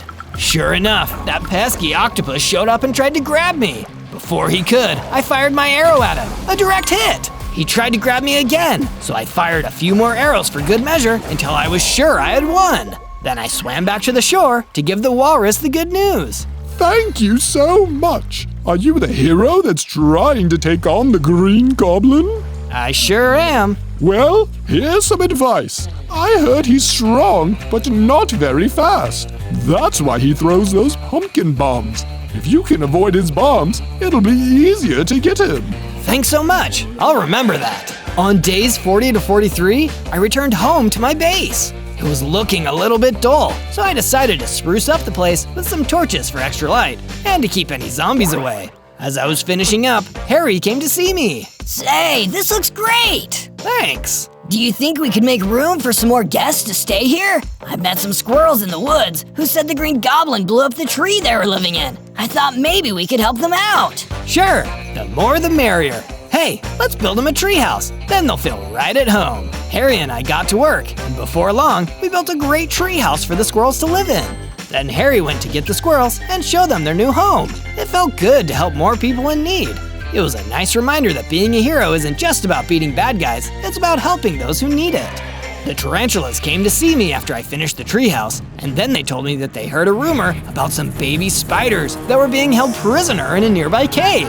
Well, I couldn't let that happen. I promised them I would go over there and rescue those baby spiders. On days 44 to 49, I traveled to the cave the tarantulas told me about to save those poor kidnapped baby spiders. When I got there, I couldn't see any baby spiders anywhere. I looked all over the place, but there weren't any spiders in that cave. Huh, that's weird. You fell for my trap, Spidey. Ha ha ha ha ha. The Green Goblin jumped out from behind a rock. There aren't any baby spiders here. It was a lie. But I knew that would get you to come here. Poor little hero with no one to save. Too bad, so sad. You're scum, Green Goblin. Oh, you wound me! You're running out of time, Spidey. Too bad you won't be able to save your buddy Spin before I blow him up. And when I'm done, I'll go to your base in the forest and blow that up too. That's right, I know where you've been hiding. Why are you doing this? Because I can. Wish I could stay and chat, but I've gotta run. I'll leave you with some company though. Oh, minion! A huge earth elemental came into the cave. Bye, Spidey. The green goblin ran away and disappeared, leaving me alone with the earth elemental. He looked pretty tough. Uh-oh. I had no choice. If I wanted to get out of there and get back to my base, I was gonna have to fight him. On days 50 to 53, I did my best to fight the earth elemental. He was a lot bigger than me, but I wasn't about to back down or let myself get scared. I stared him down and got ready. The earth elemental ran at me and knocked me back into the cave wall. But luckily, I had my armor on and it didn't take too much damage. I jumped back onto my feet and ran at the earth elemental with my sword. I got a few good hits in before he knocked me back again. Next, I climbed up onto a rock and shot an arrow at him. It hit, and while he was recovering, I jumped back down and rushed up to deliver a finishing blow. He went down, and I was the winner! Woohoo! I did it! I really am turning into a superhero. Wait, what's this? There was a book on the ground. I picked it up and started to read. The Notes of Norman Osborn. I hate spiders so much. One day I'll find a way to get rid of every spider in the world, and then I can finally be happy once they're gone. I'm so glad I found this underground cavern to build my laboratory and base in. It's the perfect place to do my work.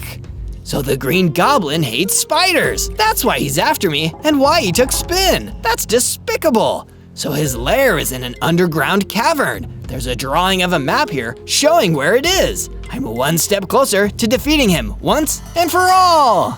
On days 54 to 57, I returned to the forest and started making my way back to the base. I've got to tell my friends what I've learned. But as I was walking, I heard someone crying for help.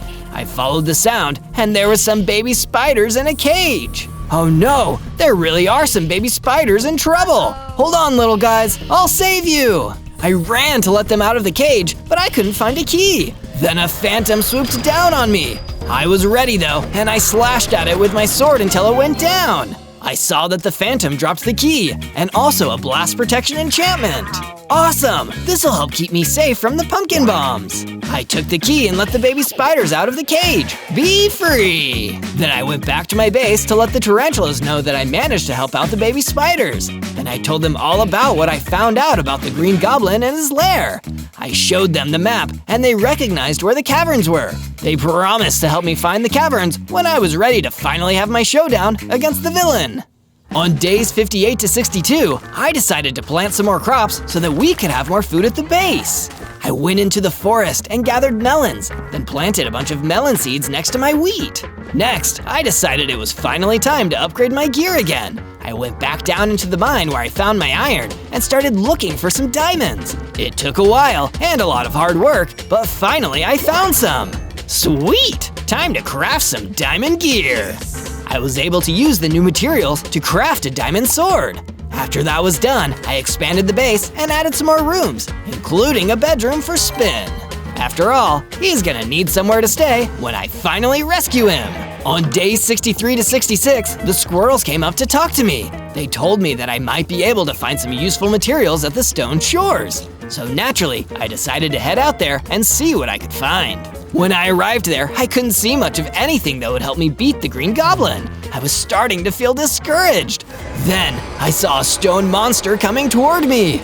Oh no, I guess I have to fight this guy now. But to my surprise, he didn't want to fight. He just wanted my help getting rid of a mean mutant creeper that took over the cove and killed his uncle, Ben. I'm so sorry that happened. Of course I'll help.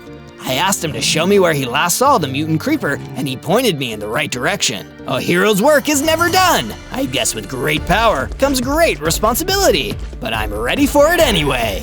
On day 67 to 70, I traveled to the part of the cove that the mutant creeper had taken over. I could get more fighting experience and help someone at the same time. Just another day of being a superhero. Come on out, you mean mutant creeper. I'm here to dispense some justice.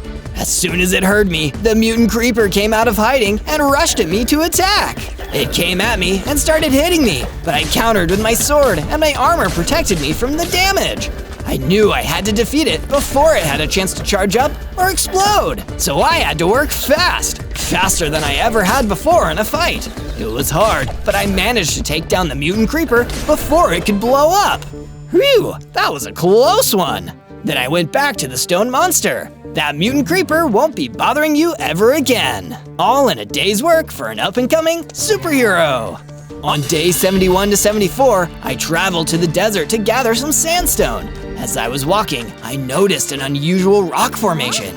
It spelled out, if you're enjoying this adventure, find more Zozo videos by searching for ZO. And don't forget to like and subscribe. Wow, nature really is amazing. Now back to what I was doing. Having a nice little desert stroll, eh, Spidey? The green goblin suddenly appeared. I wasn't expecting to fight you so soon, but I guess there's no time like the present.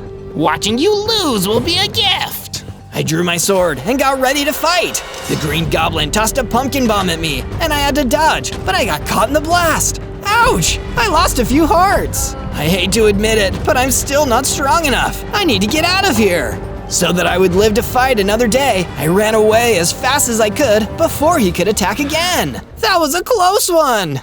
On day 75 to 78, I ran back to my base with some of the stone I managed to gather before the green goblin attacked me. I built a stone wall around the whole base. Awesome, this is looking great. At least something good came out of my trip to the desert. When I finished building the wall, Harry the rabbit came up to me. Zozo, I found something, and I wanted to give it to you as a present. Thanks for everything you've done for me. You're a great friend and a real hero. Here you go, it's a cobweb. Whoa, thanks! I took the cobweb and it reminded me of my Spidey strength and everything I had accomplished so far. I felt myself growing bigger and I gained 3 more hearts. On days 79 to 84, I decided to try out my new strength and bigger size by fighting some bad guys. If I wanted to push myself, a good way to do that would be to fight in the cold. So I went out to the snowy tundra to look for some mobs I could fight to keep everyone a little bit safer. I didn't have to look for very long before I found some gremlins bullying a snowy goat. Hey, stop that! Who's gonna stop us? Me! Oh yeah, we're so scared. They didn't know how much stronger I was, so they weren't ready for how much better I was at fighting. It didn't take long before I beat them.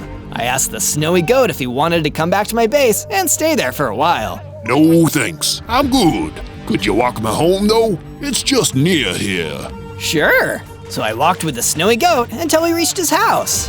You seem like a nice kid. Here, take this. Maybe it'll be of some use to you.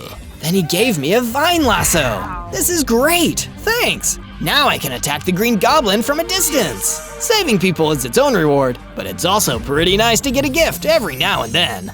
On days 85 to 89, I went back to my base. When I got there, I saw there were gremlins attacking. Let's burn this place down before Spidey gets back. Too late, I'm already here. Uh-oh. The gremlins ran away, but I chased after them. Hey, I've gotten faster. Before too long, I had almost caught up to them, but I was stopped by the Ragnarok. Please help. Those nasty gremlins stole my falconry hood. I need it for my favorite eagle. Don't worry, I'll get it back for you. Using my newly increased speed, I chased after the gremlins and caught up to them. Once I did, I beat them quickly and grabbed the falconry hood to take back to the Ragnarok. Here you go. Thank you so much. It's what I do. On days 90 to 94, I followed the gremlin footprints into the deep forest. This must be where they were hiding out before they attacked my base. Oh look, it's Spidey. Come to lose another fight. There was a gremlin chef waiting for me. Do I know you? Oh, but you should. I'm the Green Goblin's top henchman. The guy who handles all of his biggest problems. And you're a pretty big problem. A bug that needs to be squashed. He looked pretty tough, but I wasn't about to back down from this fight. I had to prove that I could take on the Green Goblin, so I needed to beat his right-hand man first. Let's do this! On days 95 to 97, I fought as hard as I could against the Gremlin Chef. At first, it was not going very well. He was dodging all of my attacks, one after another. Man, this guy's tough. Might as well give up now, Spidey. You'll never beat me, and you'll never beat the Green Goblin. but I thought about Spin and everyone else who the Green Goblin was putting in danger, and I knew I couldn't give up. I grabbed the vine lasso and threw it at the gremlin chef. It caught him. I was able to get him still enough to land a hit, and then the fight started to turn around. Finally, I knocked him down for good. As I was getting ready to leave, I noticed that he dropped something on the ground. Cave centipede leggings. I decided to put them on and see what they would do. I went back to my base and realized I could now climb up walls. This is perfect. I'll be able to use this to avoid the Green Goblin's pumpkin bombs and be faster than him. This is just what I needed. On day 98, I was back at my base and practicing climbing walls with my new cave centipede leggings. When I stopped to take a break, Harry came up to talk to me. I just wanted to say, you've turned into an amazing hero, Zozo. I'm so glad I met you. If anyone can beat the Green Goblin, it's you. Thank you. Next, May came up to see me. She brought me some diamond armor. I spent the last few days making this for you. I hope you can use it when you take on the Green Goblin. This is amazing! Thank you so much! Then the squirrels and the tarantulas thanked me for everything I had done for them. The tarantulas said that even though I wasn't a real spider, they considered me one of their own anyway. It really meant a lot to me. I was feeling braver and stronger than ever, with all of my friends by my side. On day 99, I asked the tarantulas to give me directions to the Green Goblin's underground lair. They told me where to go, and I headed out. It was now or never. As I was making my way toward the caverns, a cockroach scuttled past me. You can do it! Thanks, cockroach. I wasn't sure how she knew what I was doing, but I appreciated the encouragement anyway. Finally, I reached the Green Goblin's cavern lair, but the outside was crawling with green golems standing guard. Oh no, how am I gonna get inside? I'll help you. It was the walrus I saved from the octopus. I'll take care of these guys. You get inside and get to the Green Goblin. On day 100, it was finally time for me to face off against the biggest, baddest villain around, the Green Goblin. I was pretty scared, but I also knew how far I'd come and how many people believed in me. So, you made it! Such a shame you came all this way just to die. He threw a pumpkin bomb at me, but I dodged it and climbed up a nearby wall. I learned some new tricks, Goblin. They won't be enough to beat me. We'll see about that. From my place on the wall, I shot an arrow at him. He dodged it, but I jumped down and swung at him with my sword, and it hit him. Then I ran back up the wall and got ready to attack from a distance again. I wouldn't shoot any more arrows at me if I were you. Look what I have. And he had Spin there with him, tied up. I had to get Spin out of the way so he wouldn't get hurt when I attacked the Green Goblin. I thought quickly and used my vine lasso to pull Spin toward me and out of the way, just as the Green Goblin threw another pumpkin bomb. Then I remembered, I had the explosive bottle. I could beat the Green Goblin at his own game. Let's get out of here, Spin. Running away, are you? Nope, just getting far enough to do this. I threw the explosive bottle at the Green Goblin. Then I got out of there as fast as I could. Boom! The cavern exploded, and I knew the Green Goblin was gone once and for all. I finally had my friend back, and the land was saved. All thanks to your friendly neighborhood Zozo.